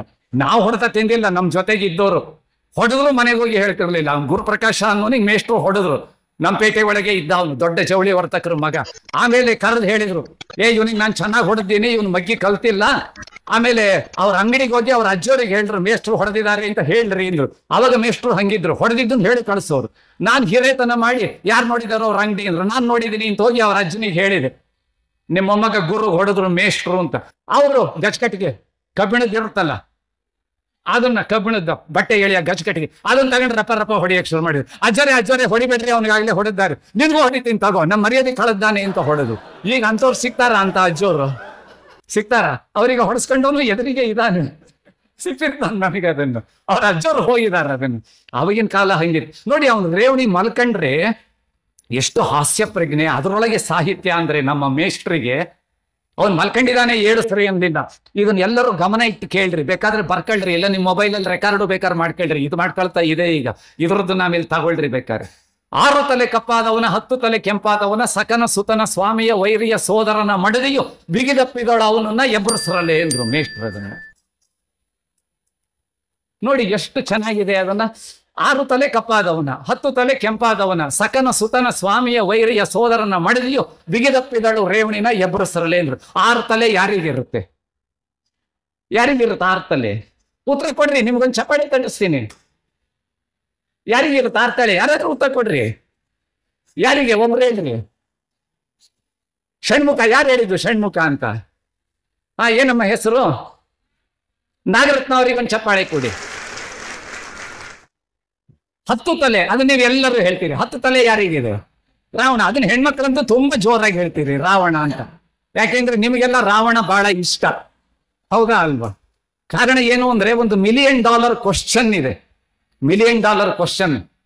ನಾನು ಕನ್ನಡದಲ್ಲೇ ಹೇಳ್ತೀನಿ, ಅದನ್ನ ಇಂಗ್ಲಿಷಲ್ಲೂ ಹೇಳಿದ್ದೀನಿ, ಫಾರಿನಲ್ಲಿ. ಅದನ್ನು ಏನು ಅಂದ್ರೆ, ಬ್ರಹ್ಮಾಂಡದಲ್ಲಿ ಮೊಟ್ಟ ಮೊದಲು ವಿಮಾನದಲ್ಲಿ ಕುಳಿತು ವಿದೇಶ ಪ್ರಯಾಣ ಮಾಡಿದ ಮಹಿಳೆ ಯಾರು? ಸೀತೆ. ಆ ಕ್ರೆಡಿಟ್ ಅವಳಿಗೆ ಕೊಟ್ಟವನು ಯಾರು?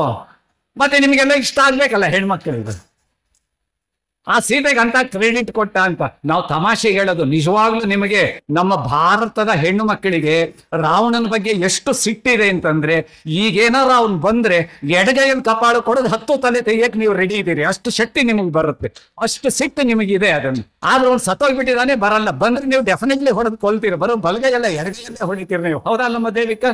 ಅಷ್ಟು ಸಿಟ್ಟು ಇದೆಯಾ ಇಲ್ವಾ? ಹಾಗಿದೆ ಅದನ್ನ. ಆದ್ರೆ ನಮ್ಮೆಷ್ಟು ಹೇಳಿದ್ದು ಈ ಷಟ್ ಪ್ಲಸ್ ಮುಖ ಷಣ್ಮುಖ. ಷಟ್ ಅಂದ್ರೆ 6.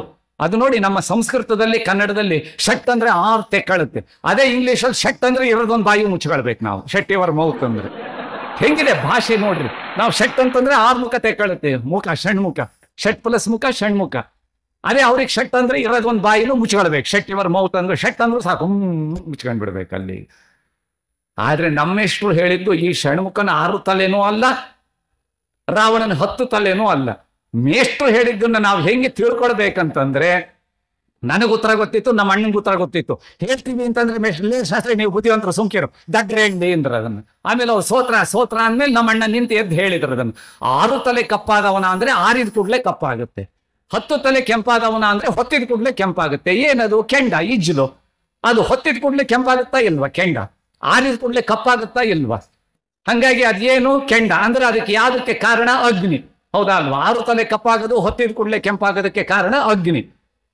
ಅಗ್ನಿಯ ಸಖನ, ಅಗ್ನಿಯ ಸ್ನೇಹಿತ ಯಾರು? ಫ್ರೆಂಡ್ ಯಾರು ಬೆಂಕಿಗೆ? ವಾಯು. ಬೆಂಕಿಯ ವೈರಿ ನೀರು. ನೀರು ಬಿದ್ದರೆ ಆರುತ್ತೆ, ಗಾಳಿ ಬಂದ್ರೆ ಉರಿಯುತ್ತೆ, ಹೌದಾ ಅಲ್ವಾ? ಅದನ್ನು ಹಾಗಾಗಿ ಅದರದ್ದು ವಾಯು.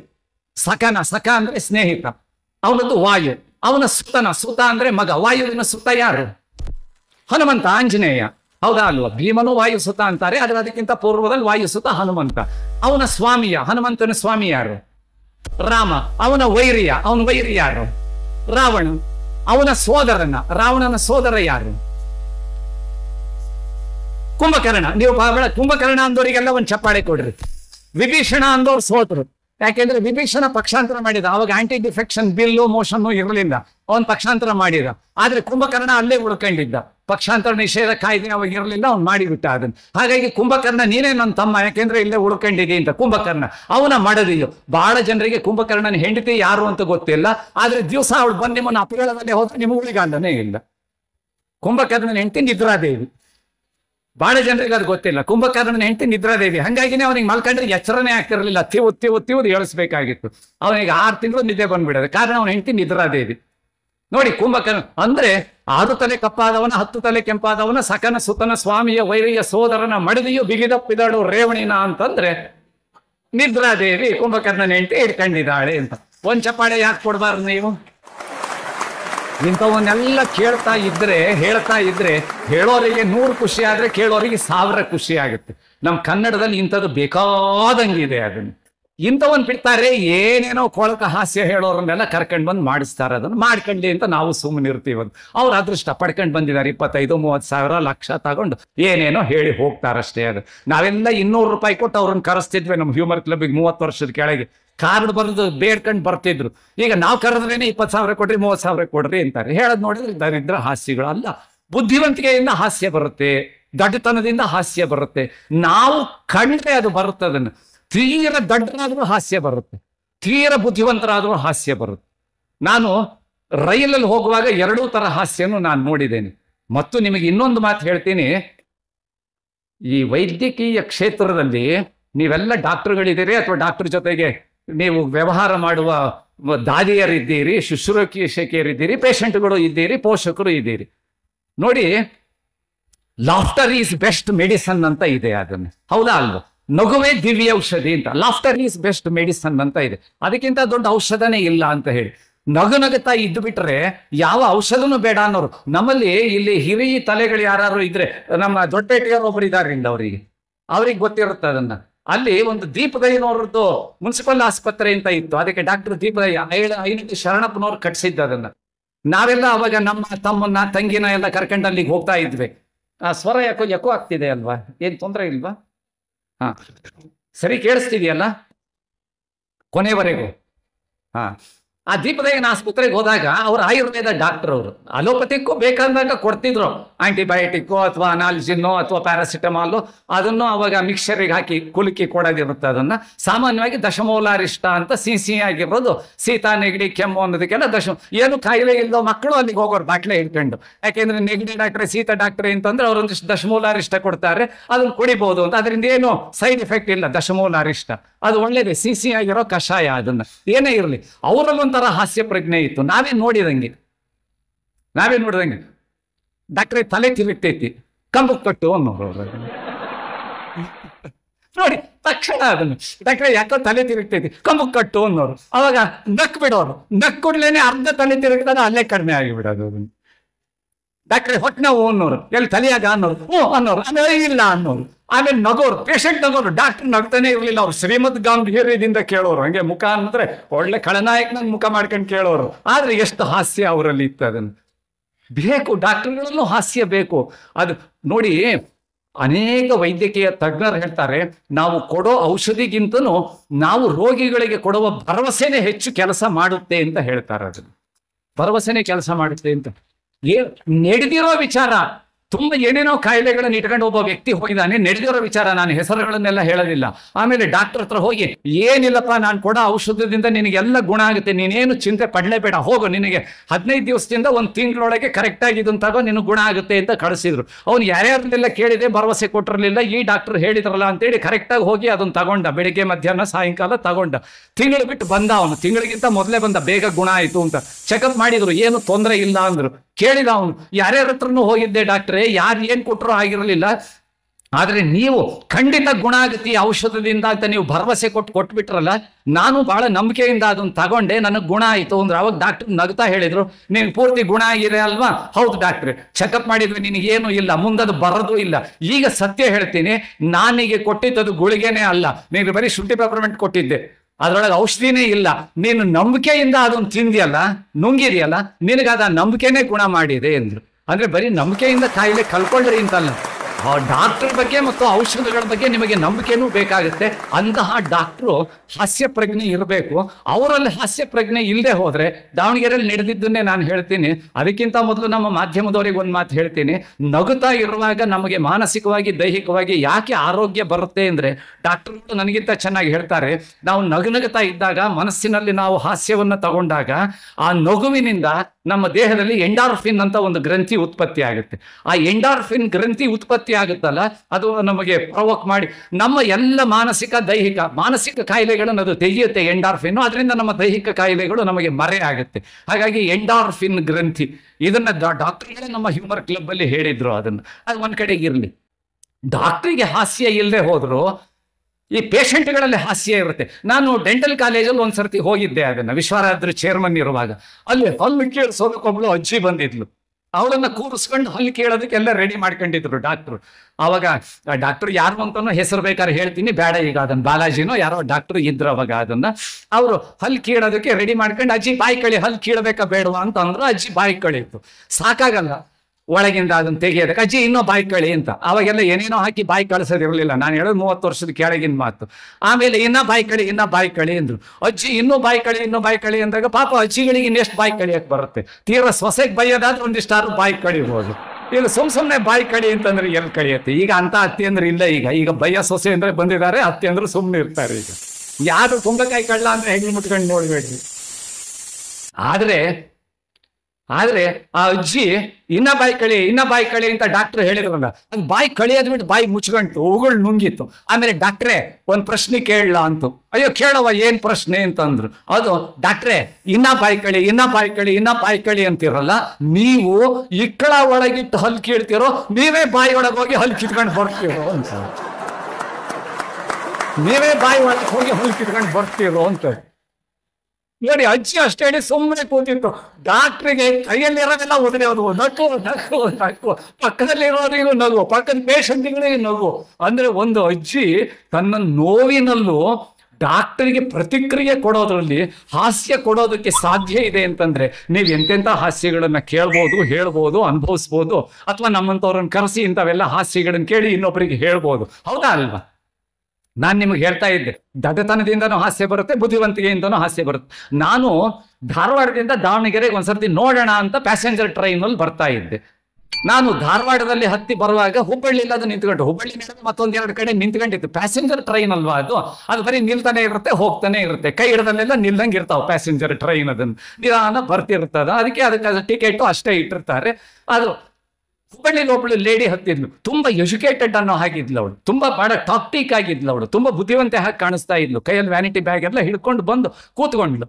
ಆಮೇಲೆ ಕೂತ್ಕೊಂಡು ಟ್ರೈನ್ ಮುಂದೆ ಹೊರಟು ಕೊಡ್ಲೇನೆ ಬಹುಶಃ ಕುಂದಗೋಳನ ಯಾವುದೋ ಬಂತು ನೆಕ್ಸ್ಟ್ ಅಲ್ಲಿಗೆ, ಅಲ್ಲಿ ಮತ್ತೆ ಇಳಿದ್ಲು, ಮತ್ತೆ ಹೋಗಿ ಮತ್ತೆ ಬಂದು ಟ್ರೈನಿನ ಹತ್ತಿದ್ಲು. ಅದಾದ್ಮೇಲೆ ಇನ್ನೊಂದು ಯಾವುದೋ ಸ್ಟೇಷನ್ ಬಂತು, ಅದು ಅಲ್ಲಿ ಮತ್ತೆ ಇಳಿದ್ಲು, ಮತ್ತೆ ಬಂದು ಹತ್ತಿದ್ಲು. ನೆಲವಿಗೆ ಬಂತು, ಇಳಿದ್ಲು, ಬಂದು ಮತ್ತೆ ಹತ್ತಿದ್ಲು. ಬ್ಯಾಡಗಿ ಬಂತು, ಇಳಿದ್ಲು, ಬಂದು ಮತ್ತೆ ಹತ್ತಿದ್ಲು. ಹಾವೇರಿ ಬಂತು, ಇಳಿದ್ಲು, ಮತ್ತೆ ಹತ್ತಿದ್ಲು. ರಾಣಿಬೆನ್ನೂರು ಬಂತು, ಇಳಿದ್ಲು, ಮತ್ತೆ ಹತ್ತಿದ್ಲು. ಹರಿಹರ ಬಂತು, ಮತ್ತೆ ಇಳಿದ್ಲು, ಮತ್ತೆ ಬಂದು ಹತ್ತಿದ್ಲು. ನಾನು ದಾವಣಗೆರೆಯಲ್ಲಿ ಇಳಿಬೇಕು, ಅಲ್ಲಿವರೆಗೂ ನಾನು ಮಾತಾಡ್ಸಿರಲಿಲ್ಲ ಅವಳನ್ನ.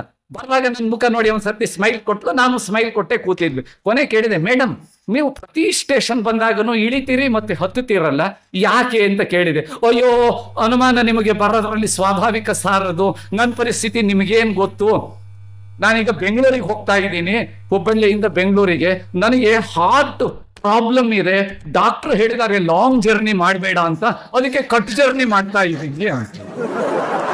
ಇಂಥ ಗಟ್ಟಿಗೆ ಏನು ಹೇಳ್ಬೇಕು, ನಾನು ಭಾರಿ ಎಜುಕೇಟೆಡ್, ಭಾರಿ ಇದು ಅಂತ ಅಂತೀನಿ. ನಿನಗೆ ಹಾರ್ಟ್ ಪ್ರಾಬ್ಲಮ್ ಇದೆ, ಲಾಂಗ್ ಜರ್ನಿ ಮಾಡಬೇಡ, ಹುಬ್ಬಳ್ಳಿಯಲ್ಲಿ ಕೂತ್ಕೊಂಡು ಬೆಂಗಳೂರಲ್ಲಿ ಇದ್ಬಿಟ್ರೆ ಲಾಂಗ್ ಜರ್ನಿ ಆಗುತ್ತೆ, ಕಟ್ ಜರ್ನಿ ಇದ್ದಿದ್ದು ಮತ್ತು ಅಧ್ವಾನ ಅಲ್ಲ. ಪ್ರತಿ ಸ್ಟೇಷನ್ಗೆ ಇಳಬೇಕು, ಓಡಿಯಾಗಿ ಟಿಕೆಟ್ ತಗೊಂಡು ಬರಬೇಕು, ಒಂದು ಸ್ಟೇಷನ್ನಿಂದ ಒಂದು ಸ್ಟೇಷನ್ನಿಗೆ. ಇದು ಎಂಥ ಪರಿಸ್ಥಿತಿ ಇದನ್ನು ನೋಡಿ. ನಮಗೆ ಅವಳದ್ದು ಪರಿಸ್ಥಿತಿ, ನಾನು ನಗಂಗಿಲ್ಲ, ನಗದಲ್ಲೇ ವಿಧಿ ಇಲ್ಲ ಅದನ್ನು, ಹೌದಾ? ಹಾಗಾಗಿ ನಾನು ಏನೋ ಕೆಮ್ಮೋರಂಗ್ ಮಾಡಿ ಕಿಟಕಿ ಕಡೆಗೆ ತಿರುಗಿ ಪಾಪ ಸಾಕಷ್ಟು ನಕ್ಕು, ಆಮೇಲೆ ಅಯ್ಯೋ ಪಾಪ ಅಂದೆ, ಅದನ್ನಷ್ಟೇ. ನಾನದು ಏನು ಹೇಳಕ್ಕಾಗುತ್ತೆ, ಇಂಥವ್ರು ಇರ್ತಾರೆ. ಅದೇ ಥರ ಟ್ರೈನಲ್ಲಿ ಇನ್ನೊಂದ್ಸರ್ತಿ ನಾನು ಬರುವಾಗ ಬುದ್ಧಿವಂತಿಕೆಯಿಂದನೂ ಹಾಸ್ಯ ಬರುತ್ತೆ. 3 ಜನ ಯಜಮಾನ್ರು ಟ್ರೈನ್ ಒಳಗೆ ಕೂತಿದ್ರು. ಟೈಮ್ ಪಾಸ್ ಮಾಡೋದಕ್ಕೆ ಒಬ್ಬರು ಯಜಮಾನ್ರು, ಎಲ್ಲ 80 ವರ್ಷ ದಾಟಿದವ್ರೆ 3 ಜನನು. ಆ ಯಜಮಾನ್ರುಗಳಲ್ಲಿ ಟೈಮ್ ಪಾಸಿಗೆ ಅವ್ರವರಲ್ಲೇ ಮಾತಾಡಕ್ ಶುರು ಮಾಡಿದ್ರು. ಒಬ್ಬರು ಯಜಮಾನ್ರು ಇನ್ನೊಬ್ಬರು ಯಜಮಾನ್ರನ್ನ ಕೇಳಿದ್ರು, ಸ್ವಾಮಿ ಸಾಹೇಬ್ರೆ ನಿಮ್ಮ ಹೆಸರೇನು ಅಂತ ಕೇಳಿದ್ರು. ಈ ಯಜಮಾನ್ರು, ಈ ವಯಸ್ಸಾದವ್ರು, ಅವ್ರು ಹೇಳಿದ್ರು ಆ ಹೆಸರು ಏನು ಅಂತ. ಅವರು ಓಹೋಹೋ ಬುದ್ಧಿ, ನನ್ನ ಹೆಸರು ನೂರ್ ಖಾನ್ ಅಂತ ಹೇಳಿದ್ರು. ಅವ್ರು ಏನಂತ ಹೇಳಿದ್ರು? ನೂರ್ ಖಾನ್ ಅಂತ. ಇವ್ರು ಕೇಳಿದ್ರಲ್ಲ ಯಜಮಾನ್ರೆ ಸಾಹೇಬ್ರೆ ನಿಮ್ಮ ಹೆಸರೇನು ಅಂತ ಪರಿಚಯ ಮಾಡ್ಕೊಳ್ಳಕ್ಕೆ. ಓಹೋಹೋ ಬುದ್ಧಿ ಅಂತಂದ್ರೆ ಇವರು ವಿಭೂತಿ ಹಾಕೊಂಡು ಕೂತಿದ್ರು, ಪೇಟ ಸುತ್ತಕೊಂಡು. ಬುದ್ಧಿ ನನ್ನ ಹೆಸರು ನೂರ್ ಖಾನ್ ಅಂತ ಹೇಳಿದ್ರು. ಅದನ್ನು ಈ ಹೆಸರು ಕೇಳಿದ್ರಲ್ಲ ಸ್ವಾಮಿಯವರು, ಇವ್ರಿಗೆ ಹೊಟ್ಟೆ ಒಳಗೆ ಒಂಥರ ಯಾಕೋ ಸಂಕಟ ಆಯ್ತು. ಅಲ್ಲ, ಈ ಸಾಹೇಬ್ರನ್ನ ಹೆಸರು ಕೇಳಿದ್ರೆ ಒಂದಲ್ಲ ಎರಡಲ್ಲ 100 ನೂರ್ ಖಾನ್ ಅಂದ್ಬಿಟ್ರಲ್ಲ ಇವರು. ಈಗ 100 ಅಂತ ಹೇಳಿದ್ರೆ ಸೂರ್ಯ, 100 ಅಂತ ಹೇಳಿದ್ರೆ ಜ್ಞಾನ, 100 ಅಂತ ಹೇಳಿದ್ರೆ ಪ್ರಕಾಶ, 100 ಅಂತ ಹೇಳಿದ್ರೆ ಒಡೆಯ, ನೂರ್ ಖಾನ್ ಅಂತ ಹೇಳಿದ್ರೆ ಸೂರ್ಯನಾರಾಯಣ ಅಂದಂಗೆ. ಅರಬ್ಬಿ ಒಳಗೆ ನಾವು ಸೂರ್ಯನಾರಾಯಣ ಅಂದಂಗೆ ಅದು ನೂರ್ ಖಾನ್ ಅಂತ ಅವ್ರ ಹೆಸರನ್ನ ಅವ್ರು ಹೇಳಿದ್ರು. ಆದ್ರೆ ಈ ಹೆಸರು ಕೇಳಿದ್ರಲ್ಲ ಸ್ವಾಮಿಯವರು, ಇವರಿಗೆ ಅಯ್ಯೋ ಈ ಸಾಹೇಬರು ಹೆಸರು ಕೇಳಿದ್ರೆ ಒಂದಲ್ಲ ಎರಡಲ್ಲ 100 ಆಗಿಬಿಟ್ರಲ್ಲ, ನೂರ್ ಖಾನ್ ಆದ್ರಲ್ಲ. ಆ ಸಾಹೇಬರು ಇವ್ರನ್ನ ಕೇಳಿದ್ರು, ಬುದ್ಧಿ ನನ್ನ ಹೆಸರು ನೂರ್ ಖಾನು, ತಮ್ಮ ಹೆಸರು ಏನ್ ಬುದ್ಧಿ? ಇವ್ರ ಹೆಸರು ಅಡವೆಯ ಅಂತಿತ್ತೋ ಅಮರಯ್ಯ ಅಂತಿತ್ತೋ ಏನೋ ಗೊತ್ತಿಲ್ಲ. ಆದ್ರೆ ಸಾಹೇಬ್ರಿಗೆ ಚಳ್ಳೆ ಹಣ್ಣು ತಿನ್ನಿಸ್ಬೇಕಲ್ಲ, ಅವ್ರು 100 ಆದ್ರೆ ಇವ್ರು ಓ ನನ್ನ ಹೆಸರೇನ್ರಪ್ಪ, ನನ್ನ ಹೆಸರು 101 ಅಂದ್ರು. 101 ಆದ್ರು. ನನ್ನ ಹೆಸರು 101 ಅಂದ್ರು ಅವರು. ಅಂದು ಬಹಳ ಸಂತೋಷ ಪಟ್ರು. ಸಾಹೇಬ್ರಿಗೆ ಚಳ್ಳೆ ಹಣ್ಣು ತಿನ್ಸಿಬಿಟ್ಟೆ, ಅವ್ರು 100 ಆದ್ರೆ ನಾನು 101 ಆದೆ ಅಂತ. ಇವ್ರಿಬ್ಬರದನ್ನು ಡೈಲಾಗ್ ಕೇಳ್ತಾ ಕಿಟಕಿಯಿಂದ ಆ ಕಡೆ ನೋಡ್ತಾ ಇನ್ನೊಬ್ರು ಯಜಮಾನ್ರು ಕೂತಿದ್ರು. ಅವ್ರಿಗೆ ಇನ್ನೂ ಒಂದು 5 ವರ್ಷ ಜಾಸ್ತಿ. ಅವ್ರು ಶಾಲೆಗೆ ಹಾಕೊಂಡು ಕಿಟಕಿಯಿಂದ ಆಚೆಗೆ ನೋಡ್ತಾ ಇದ್ರು. ಅವ್ರಿಗೆ ಕೇಳಿಸ್ತಾ ಇತ್ತು, ಕಿವಿ ಈ ಕಡೆಗೆ ಇಟ್ಕೊಂಡಿದ್ರು, ಕಣ್ಣು ಆ ಕಡೆಗೆ ಇಟ್ಕೊಂಡಿದ್ರು.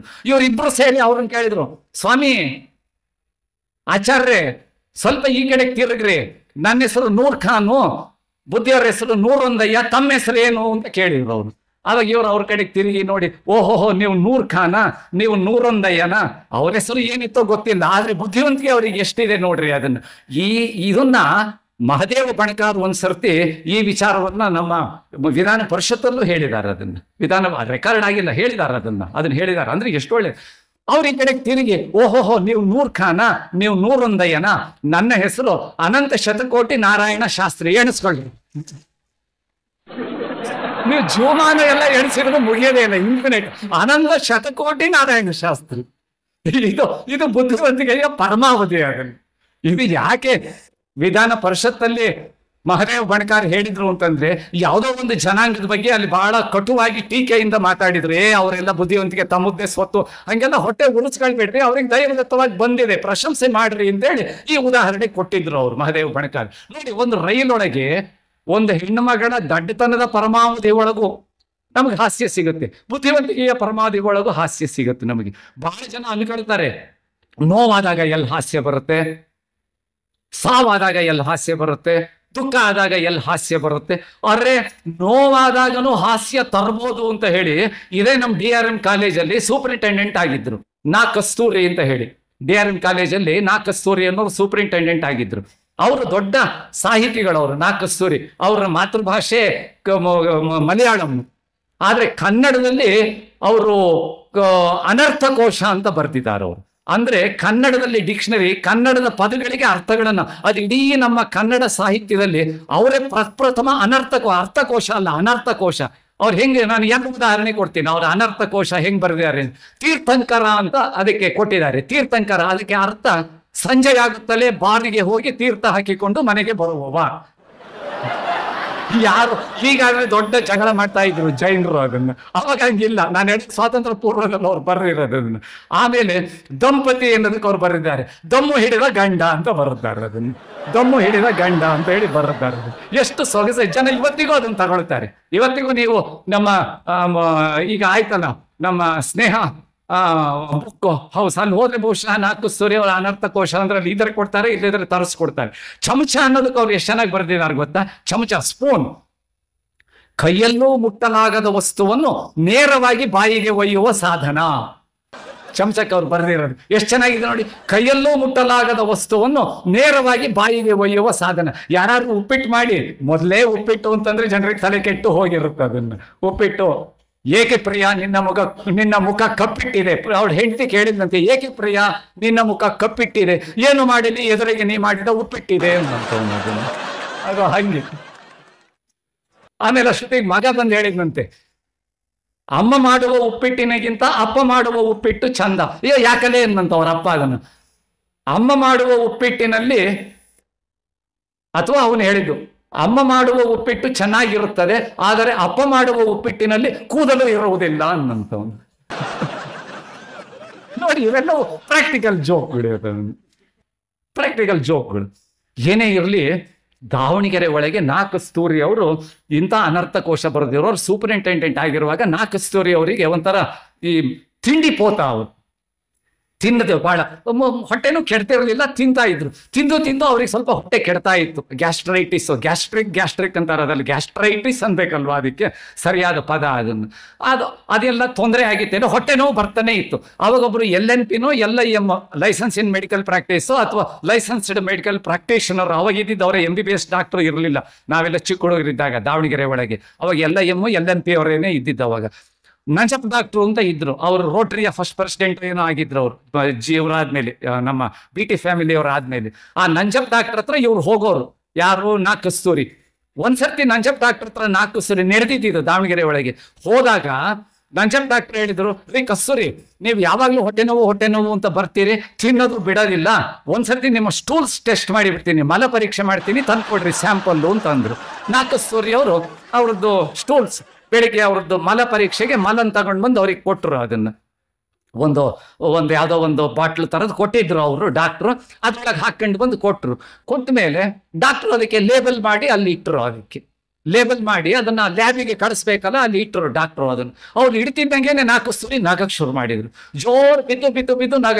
ಸಿಟ್ಟು ಬಂತು ನಂಜಪ್ಪ ಡಾಕ್ಟ್ರಿಗೆ. ಅಲ್ರಿ, ಹೊಟ್ಟೆ ನೋವು ಅಂತ ಬಂದಿದ್ದೀರಿ, ಸ್ಟೂಲ್ಸ್ ಟೆಸ್ಟಿಗೆ ಸ್ಟೂಲ್ಸ್ ಕೊಟ್ಟಿದ್ದೀರಿ, ಮಲ ಪರೀಕ್ಷೆಗೆ ಮಲ ಕೊಟ್ಟಿದ್ದೀರಿ, ಅದನ್ನ ನಾನು ತಗೊಂಡೋಗಿ ಅಲ್ಲಿ ಇಟ್ಕೊಳ್ಳೇ ನಗಕ್ಕೆ ಶುರು ಮಾಡಿದ್ನಲ್ಲ, ಏನ್ ಬಂದಿದೆ ಅಲ್ಲಿ, ಯಾಕೆ ನಗ್ತಾ ಇದ್ದೀರಿ? ಡಾಕ್ಟರ್, ಇಲ್ಲಿ ನಡೆದಿರೋ ವ್ಯವಹಾರಗಳನ್ನ ನೋಡಿದ್ರೆ ನಗು ಬರೋದಲ್ಲ, ಇನ್ನೇನು ಬರುತ್ತೆ, ಯಾಕ್ರಿ ನಗು ಅಂದ್ರು ಡಾಕ್ಟರ್. ಪಾಪ ನಂಜಪ್ಪ ಡಾಕ್ಟರ್ಗೆ ತಲೆಗೆ ಹೋಗ್ಲಿಲ್ಲ. ಅವರು ತುಂಬಾ ವಯಸ್ಸು ಆದವರು ಇದ್ರು. ಅವರು ಒಳ್ಳೆ ಸಣ್ಣ ಫಿಯೇಟ್ ಕಾರಲ್ಲಿ ಓಡಾಡ್ತಾ ಇದ್ರು. ನಮಗೆಲ್ಲ ಬಹಳ ಆತ್ಮೀಯರಾಗಿದ್ರು. ನಮ್ಮ ರೋಟರಿ ಪುಸ್ತಕ ಭಂಡಾರದ ಅಧ್ಯಕ್ಷರು ಆಗಿದ್ರು. ನಮಗೆಲ್ಲ ಒಳ್ಳೊಳ್ಳೆ ಪುಸ್ತಕ ಕೊಡ್ತಿದ್ರು ನಂಜಪ್ಪ ಡಾಕ್ಟ್ರು. ಇಲ್ಲೇ ನಮ್ಮ ಹಳೆ ಮನೆ ಹೋಟ್ಲ್ ಇದ್ರು, ಅವ್ರ ಮನೆ ಇತ್ತು, ಎಮ್ಮಿ ಅವ್ರ ಬಿಲ್ಡಿಂಗ್ ಪಕ್ಕದಲ್ಲಿ ಇತ್ತು ಅವರದ್ದನ್ನು. ಏನೇ ಇರಲಿ ಅವೆಲ್ಲ ಹಳೆ ಇತಿಹಾಸ. ನಗಕ್ ಶುರು ಮಾಡಿದ್ರು, ಅಲ್ಲ ಬೈದ್ರು ನಂಜಪ್ಪ ಡಾಕ್ಟ್ರು. ನಗದಲ್ಲೇ ಇನ್ನೇನು ಡಾಕ್ಟ್ರೇ ಅದನ್ನ, ನಾನು ಮಲ ಪರೀಕ್ಷೆಗೆ ಸ್ಟೂಲ್ಸ್ ಕೊಟ್ನಾ, ನೀವು ಕೊಟ್ರಿ, ನಾನು ಅದಕ್ಕೆ ನಿಮ್ಮ ಹೆಸರು ಬರೋದು ಲೇಬಲ್ ಇಟ್ಟೆ, ಒಳಗಿರೋದೇನು ಮಲ, ನೀವೇನಂತ ಲೇಬಲ್ ಬರ್ದಿದ್ದೀರಿ? ಕಸ್ತೂರಿ ಅಂತ ಬರ್ದಿದ್ದೀರಿ. ಅದಕ್ಕೆ ಏನಂತ ಬರ್ದಿದ್ದೀರಿ? ಒಳಗಿರೋದೇನು ಸ್ಟೂಲ್ಸ್, ಲೇಬಲ್ ಏನ್ ಹಚ್ಚಿದ್ದೀರಿ? ಕಸ್ತೂರಿ.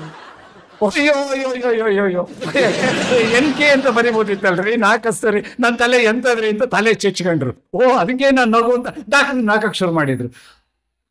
ಕಸ್ತೂರಿ ಇನ್ನೂ ಜೋರಾಗಿ ನಗಕ್ ಶುರು ಮಾಡಿದ್ರು. ಯಾಕ್ರಿ ಮತ್ತೆ ಎಲ್ಲ ಹೇಳಿದ್ರಿ ಏನು ಅಂತ ನಾನು ನಕ್ಕೆ ಸುಮ್ಮನಾಗ್ರಿ.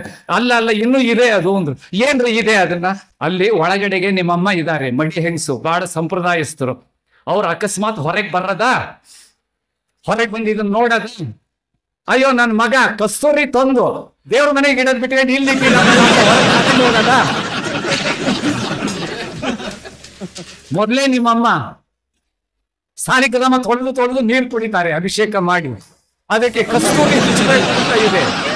ಕಾವೇರಿ ರಂಜನ ಕಸ್ತೂರಿ ಪ್ರಿಯನ ಅಂತ ಬೇರೆ ಹೇಳ್ತಾರೆ ಅವ್ರು ಬಾಯೊಳಗೆ. ಕಾವೇರಿ ರಂಜನೆ ಕಸ್ತೂರಿ ಪ್ರಿಯನೇ ಅಂತ ಹೇಳ್ತಾರೆ ಬೇರೆ. ಅದು ಹಂಗಾಗಿ ಕಸ್ತೂರಿ ತಗೊಂಡೋಗಿ ನಾ ಬಾಯಿ ಬಿಟ್ಟು ಹೇಳೋದು ಬೇಡ, ಇವೆಲ್ಲ ನಡೆದ್ರೆ ಏನ್ ಕತೆ ಇದ್ರು. ಅಯ್ಯೋ ಓಡಿ ಬಂದು ನಂಜಪ್ಪ ಡಾಕ್ಟ್ರು ಅದನ್ನ ತೆಗೆದು ಅದಕ್ಕೆ NK ಅಂತ ಬರೆದು ತಕ್ಷಣ ತಾನೇ ಹೋಗಿ ಲ್ಯಾಬಿಗೆ ಕೊಟ್ಟು ಬಂದು ನೋಡಿ. ಇದು ನೋವಿನಲ್ಲೂ ಸಹ ಕಸ್ತೂರಿ ಅವರಿಗೆ ಎಷ್ಟು ಹಾಸ್ಯ ಪ್ರಜ್ಞೆ ಇದೆ. ಅದನ್ನ ಬೇಕಾದಂಗೆ ಸಿಟ್ಟಿನಲ್ಲಿ ಹಾಸ್ಯ ಬರುತ್ತೆ. ಬೀಚಿ ಹೇಳಿದ್ದಾರೆ, ಸಿಕ್ಕಾಪಟ್ಟೆ ಸಿಟ್ಟು ಬಂದ್ರೆ ಹಾಸ್ಯ ಬರುತ್ತೆ ಎಂದಿದ್ದಾರೆ ಅವರು. ಬಹಳ ಜನ ಅನ್ಕೊಳ್ತಾರೆ ಸಿಟ್ಟಲ್ಲಿ ಇದ್ರೆ ನಗು ಬರುತ್ತೆ.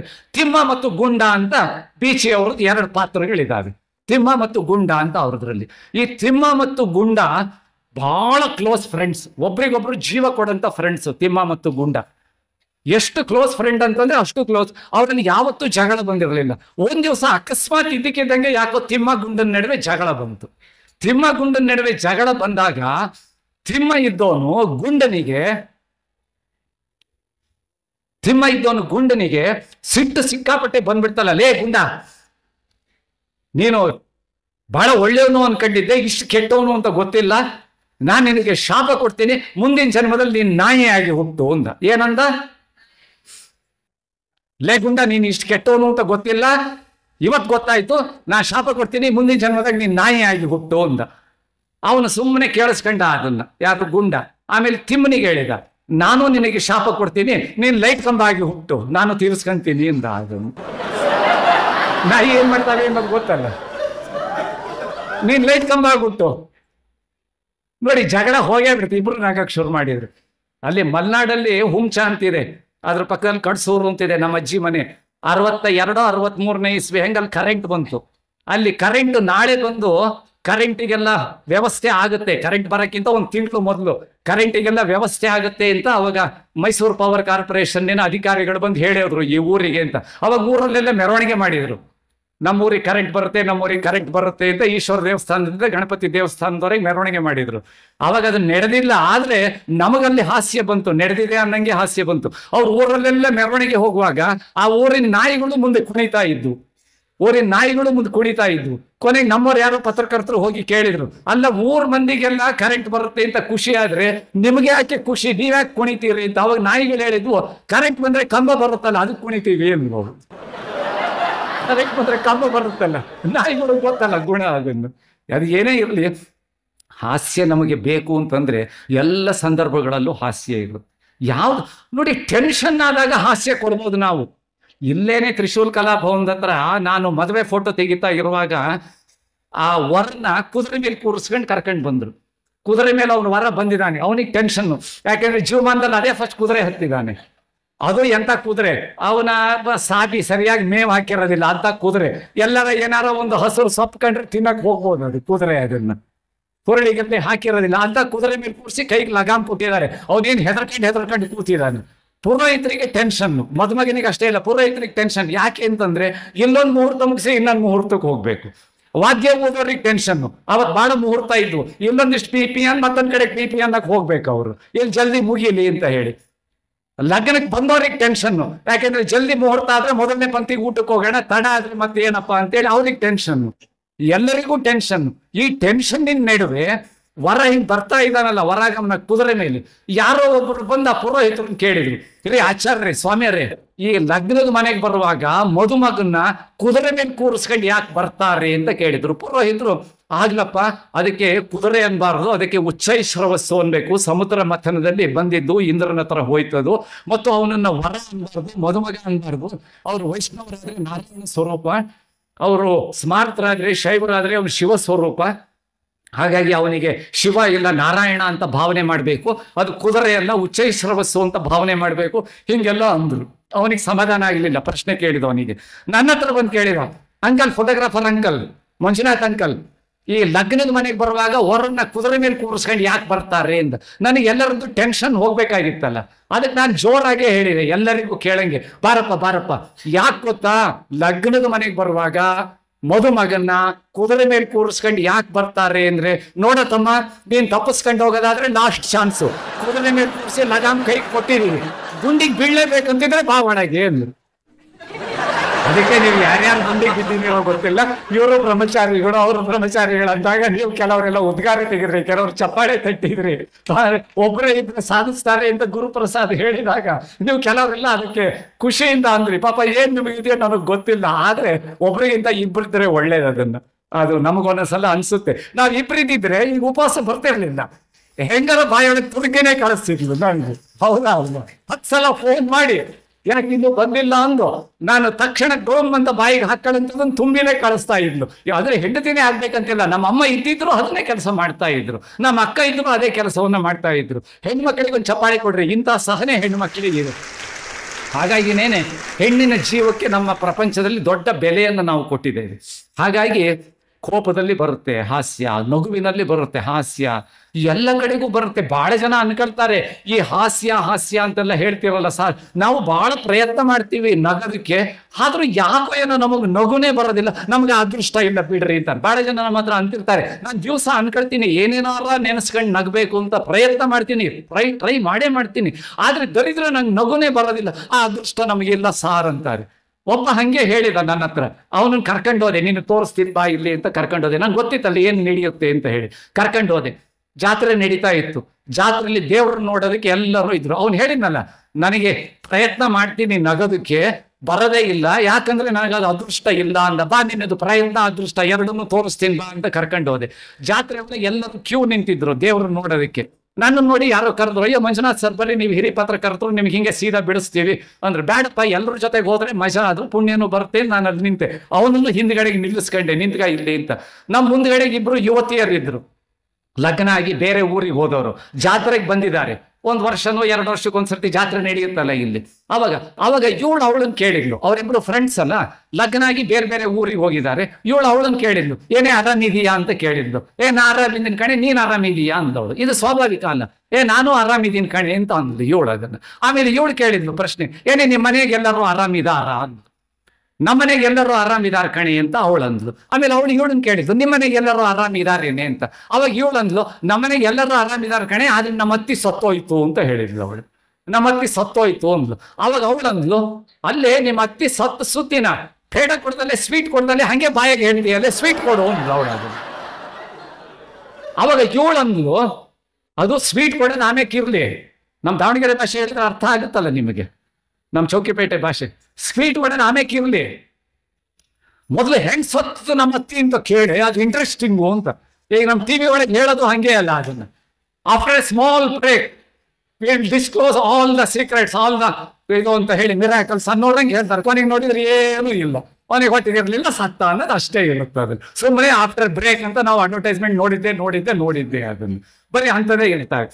ಅದು ಹೋದ್ ಕಣೆ ನಿಮ್ಮ ಅತ್ತಿ ಗಟ್ಟುಮುಟ್ಟಾಗಿತ್ತು, ಈಗ 1-2 ವರ್ಷದ ಕೆಳಗೆ ನೋಡಿದಾಗ 2 ವರ್ಷ ಏನೇ 6 ತಿಂಗಳು ಕೆಳಗೂ ಗಟ್ಟುಮುಟ್ಟಾಗೇ ಇತ್ತು ನಮ್ಮ ಅತ್ತಿ, ಮತ್ತೆ ಏನ್ ಬರ್ಬಾರದ್ ಬಂದಿದ್ದೆ ಹೆಂಗ್ ಸತ್ತು ಅಂತ. ಇಂಟ್ರೆಸ್ಟಿಂಗ್ ಹೇಳು ಅಂತ. ಅವಾಗ ಅವಳು ಹೇಳಿದ್ಲು, ನೋಡು ಅದನ್ನೇ ಕೇಳಿ ಇಂಟ್ರೆಸ್ಟಿಂಗ್, ಆಮೇಲೆ ಸ್ವೀಟಿನ ವಿಚಾರ ಏನ್ ಗೊತ್ತಾ, ನಮ್ಮವ್ರು ಮಾಡಿದ್ವೊಂದು ತೋಟ ಆಯ್ತಾ, ನಮ್ಮವ್ರು ಮಾಡಿದ್ವೊಂದು ತೋಟ ಆಯ್ತಾ, ಅದ್ರಾಗ ಒಂದು ಬಾವಿ ಆಯ್ತಾ, ಆ ಬಾವಿಯಾಗ ಬಿದ್ದು ನಮ್ಮ ಅತ್ತಿ ಸತ್ತೋಯ್ತು ಅಂತ ಅಂದ್ಲು ಅವಳು. ಅವಾಗ ಹೇಳಿದಾಳಲ್ಲ, ಹೌದಾ ಅನ್ನೋದು ಬಿಟ್ಕೊಂಡು ಅಬ್ಬ how lucky you are you ಅಂದ್ರೆ ಇಂಗ್ಲೀಷಲ್ಲ ಕನ್ನಡದಲ್ಲಿ, ಅಬ್ಬ ನೀನು ಎಂತ ಅದೃಷ್ಟ ಅಂತೇನೆ, ನೀನು ಎಂತ ಅದೃಷ್ಟ ಅಂತೇನೆ. ಶುರು ಹಚ್ಚೇ ಬಿಟ್ಲೇಳ, ಕ್ಯೂನಲ್ಲಿ 100 ಜನ ಇದ್ರೆ ಅವಳು 1000 ಸಲ ಹೇಳಕ್ ಶುರು ಮಾಡಿ, ನೀನೆಂತ, ಅವಳಿಗೆ ತಲೆ ಕೆಟ್ಟು. ಅಲ್ಲೇ ನಮ್ಮ ಮಾವರು ಮಾಡಿದ್ ಒಂದು ತೋಟ, ಅದ್ರಾಗ ಒಂದು ಬಾವಿ, ಅದ್ರಾಗ ನಮ್ಮ ಅತ್ತಿ ಬಿದ್ದು ಸತ್ತೋಯ್ತು ಅಂತ ಹೇಳಿದ್ರೆ ನೀನು ಎಂತ ಅದೃಷ್ಟ ಅಂತೆ ಅಂತೀಯಲ್ಲ ಏನು ಅಂತ ಇವಳು ಜೋರಾಗಿ ಕೇಳಿದ್ವಿ. ಅಲ್ಲಿ ಕಣೆ ನಿಜವಾಗ್ಲೂ ನೀನು ಅದೃಷ್ಟವಂತೆ, ಯಾಕಂದ್ರೆ ನಿಮ್ಮವ್ರು ಮಾಡಿದ್ ಒಂದ್ ತೋಟನ, ಅದ್ರಾಗ ಒಂದ್ ಬಾವಿನ, ನಮ್ಮವ್ರು 4 ತೋಟ ಮಾಡಿದ್ದಾರೆ, ಒಂದೊಂದ್ ತೋಟದಾಗ 2 ಬಾವಿ ತೋರಿಸಿದ್ದಾರೆ. ನಮ್ಮತ್ತಿ ಇನ್ನೂ ಬಿದ್ದೇ ಇಲ್ಲ, ನಮ್ಮತ್ತಿ ಇನ್ನೂ ಬಿದ್ದೇ ಇಲ್ಲ, ನನಗೆ ಅದೃಷ್ಟ ಇಲ್ಲ, ನನಗೆ ಅದೃಷ್ಟ ಇಲ್ಲ, ನನಗೆ ಅದೃಷ್ಟ ಇಲ್ಲ ಅಂದವಳು. ಅವಾಗ ಅವಳೇನು ಉತ್ತರ ಕೊಟ್ಲು ಗೊತ್ತಾ, ನೀವ್ ಇಲ್ಲಿರೋರು ಯಾರು ಅಂತವ್ರಲ್ಲ, ನೀವ್ ಯಾರು ಹೆಗ್ಲು ಮುಟ್ಕೊಂಡು ನೋಡ್ಬೇಡ್ರಿ, ನೀವ್ ಯಾರು ಅಂತವ್ರಲ್ಲ, ನಾನು ಹೇಳೋದು ಅಲ್ಲಿದ್ದವ್ರ ಬಗ್ಗೆ, ಅದನ್ನ ನೀವ್ ಯಾರು ಅಂತವ್ರಲ್ಲ, ಅಂತವ್ರಾಗಿದ್ರೆ ಇಲ್ಲಿ ಬರ್ತಾನೆ ಇರಲಿಲ್ಲ ನೀವು. ಅವಾಗ ಅವಳೇ ನನ್ಗೆ ಗೊತ್ತಾಗಿದ್ದೀನಿ, ಗಮನ ಇಟ್ಟು ಕೇಳೋದು ಅಷ್ಟೇ ಇಲ್ಲ, ಗಮನ ಇಟ್ಟು ಕೇಳೋದ್ರ ಜೊತೆಗೆ ನೋಡ್ರಿ, ನೀವು ಅದನ್ನ ನೋಡ್ರಿ, ಇದನ್ನ ಅವಾಗ ನಿಮಗೆ ಅರ್ಥ ಆಗುತ್ತೆ. ಅವಳು ಹೇಳಿದ್ಲು, ಏನು ಅದೃಷ್ಟವಂತೆ ಅಂತೀಯಲ್ಲೇ ಗೆಳತಿ, ಸ್ನೇಹಿತೆ, ಹಾಗೆಲ್ಲ ಅದೃಷ್ಟವನ್ನ ನಂಬಿಕೊಂಡಿದ್ರೆ ಏನೂ ಆಗಲ್ಲ, ಪ್ರಯತ್ನಶೀಲರಾಗಿರ್ಬೇಕು ಅಂದ್ಲು ಅವಳು. ಅದಕ್ಕೆ ಹೇಳಿದ್ದು ನೋಡ್ರಿ ಅಂತ, ಬರೀ ಕೇಳೋದಲ್ಲ. ಅವಳೇನು ಗೊತ್ತಾ, 2 ಕೈಗೆ ತೋರಿಸ್ತಾ, ಅದೃಷ್ಟವನ್ನ ನಂಬ್ಕೊಂಡಿದ್ರೆ ಏನೂ ಆಗಲ್ಲ, ಪ್ರಯತ್ನಶೀಲರಾಗಿರ್ಬೇಕು ಅಂತ. ಅವಳು ಏನ್ ಮಾಡಿದಾಳೆ ಅಂತ ಗೊತ್ತಾಯ್ತಲ್ಲ. ಈಗ ಇದು ಅದೃಷ್ಟ ಮತ್ತು ಪ್ರಯತ್ನಶೀಲತೆ. ಸ್ವಾಮಿ ವಿವೇಕಾನಂದರು ರಾಮಕೃಷ್ಣ ಪರಮಹಂಸ ಹತ್ರ ಕೇಳಿದ್ರು, ಲಕ್ ಅಂದ್ರೆ ಏನು, ಎಫರ್ಟ್ ಅಂದ್ರೆ ಏನು.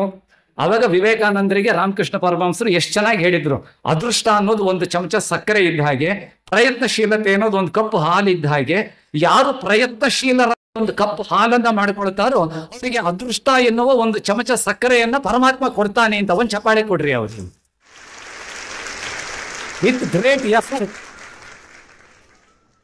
ಯಾರು 1 ಲೋಟ ಹಾಲನ್ನ ಮಾಡ್ಕೊಳ್ತಾರೋ ಅವ್ರಿಗೆ ಭಗವಂತ ಪ್ರಯತ್ನಶೀಲನಾಗಿ 1 ಕಪ್ ಹಾಲು ಮಾಡ್ಕೊಂಡಿದ್ದಾನೆ, ಪುಣ್ಯಾತ್ಮ ಅದನ್ನು ಸಿಹಿಯಾಗಿ ಕೊಡ್ಲಿ ಅಂತ ಭಗವಂತ 1 ಚಮಚ ಅದೃಷ್ಟ ಎನ್ನುವ ಸಕ್ಕರೆಯನ್ನ ಕೊಡ್ತಾನೆ, ಇಲ್ಲದಿದ್ರೆ ಕೊಡಲ್ಲ ಅಂತೇಳಿ. ನೋಡಿ, ಅಧ್ಯಾತ್ಮದಲ್ಲೂ ಅದು ಬರುತ್ತೆ, ಹಾಸ್ಯದಲ್ಲೂ ಅದು ಬರುತ್ತೆ. ಏನು ವಿಚಾರಗಳು ನಮ್ಮ ಭಾರತ ದೇಶದಲ್ಲಿ ಇದೆ, ಹಾಸ್ಯಕ್ಕೆ ವಸ್ತುಗಳು ಬೇಕಾದಷ್ಟು ಇದೆ.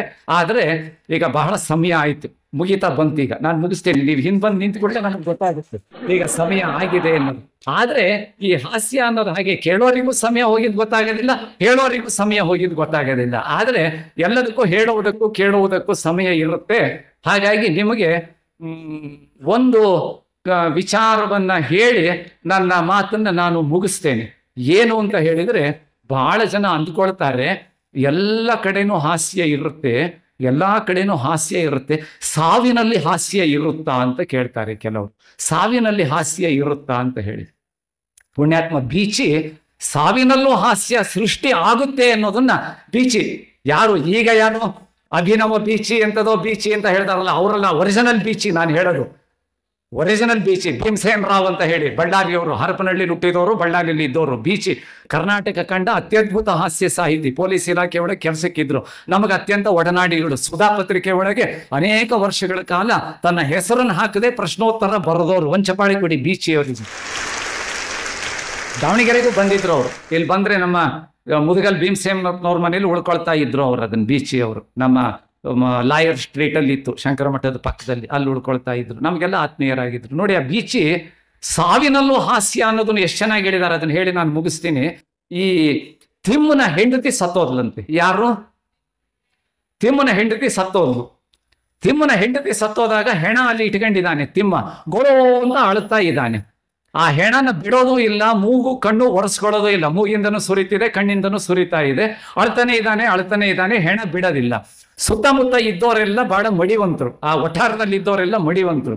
ಅವರು ಸಮಾಧಾನ ಹೇಳಿದ್ರು, ಏನು ಸಮಾಧಾನ ಹೇಳಿದ್ರು ಅವನು ತಿಮ್ಮ ಸಮಾಧಾನ ಆಗ್ಲಿಲ್ಲ, ಹೆಣ ಬಿಡಲಿಲ್ಲ. ಸಾಯಂಕಾಲ ಆಗ್ತಾ ಬಂತು, ಸಿಟ್ಟು ಮಾಡಕ್ ಶುರು ಮಾಡಿದ್ರು ವಠಾರದಲ್ಲಿ ಇದ್ದವರು. ಅಲ್ಲೋ ತಿಮ್ಮ, ಶವ ಸಂಸ್ಕಾರ ಆಗದಲ್ಲೇ ಹೋದ್ರೆ ನಾವು ಸ್ನಾನ ಮಾಡಂಗಿಲ್ಲ, ಸ್ನಾನ ಮಾಡದಲ್ಲೇ ಊಟ ಮಾಡಂಗಿಲ್ಲ.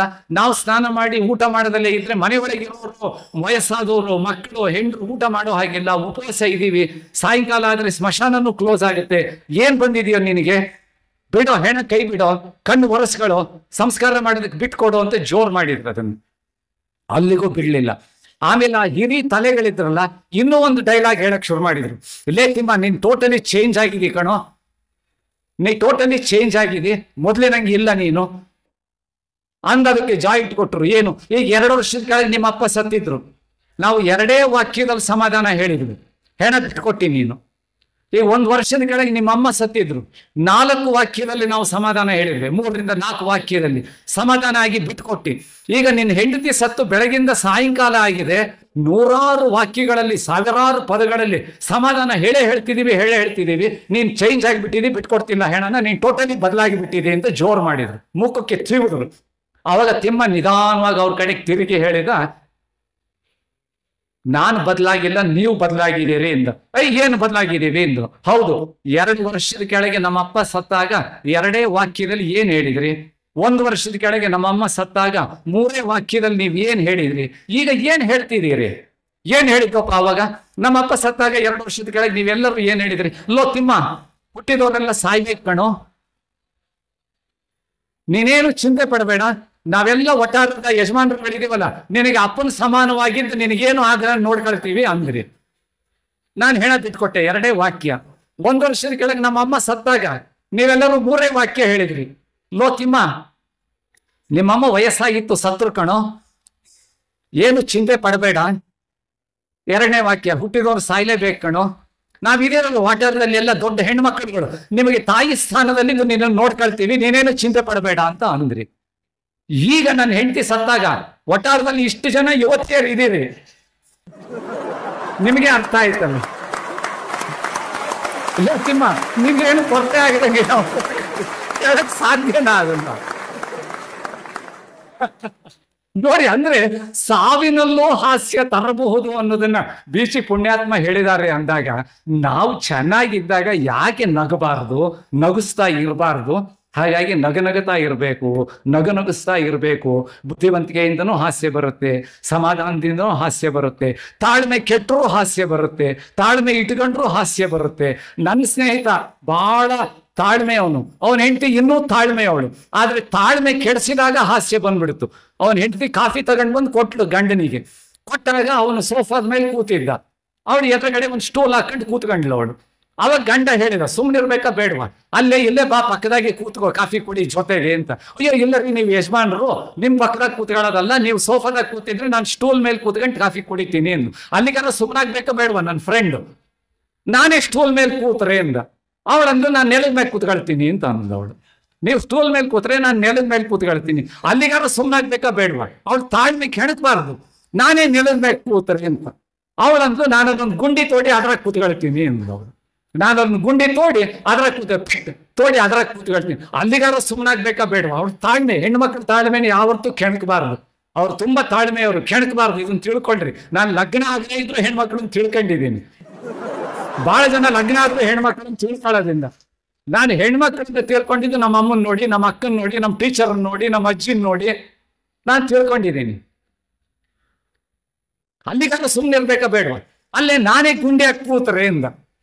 ಅವಳಿಗೆ ತಲೆ ಕೆಟ್ಟು ಹೋಗಿತ್ತು, ಇನ್ನೆಲ್ಲಿ ಸಮಾಧಾನ. ನಾನೇ ಗುಂಡಿ ಹಾಕಿ ಕೂತ್ರೆ ಮಣ್ಣು ಮುಚ್ಚಿ ಹೋಗ್ತೀನಿ ಎಂದ್ಲು ಅವಳಿಗೆ.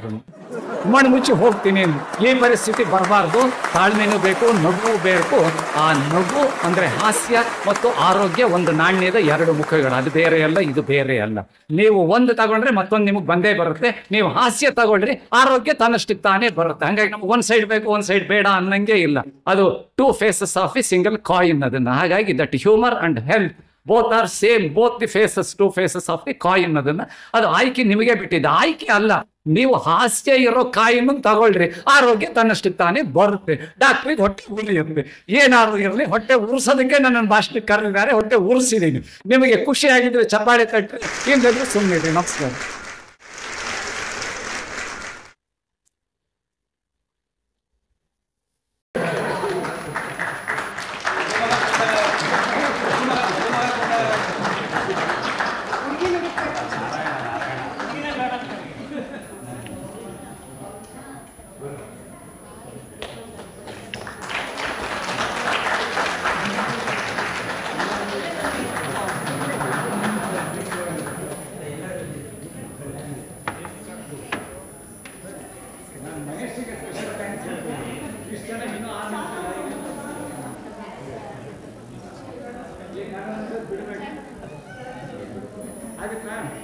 ಅಂತಾರೆ.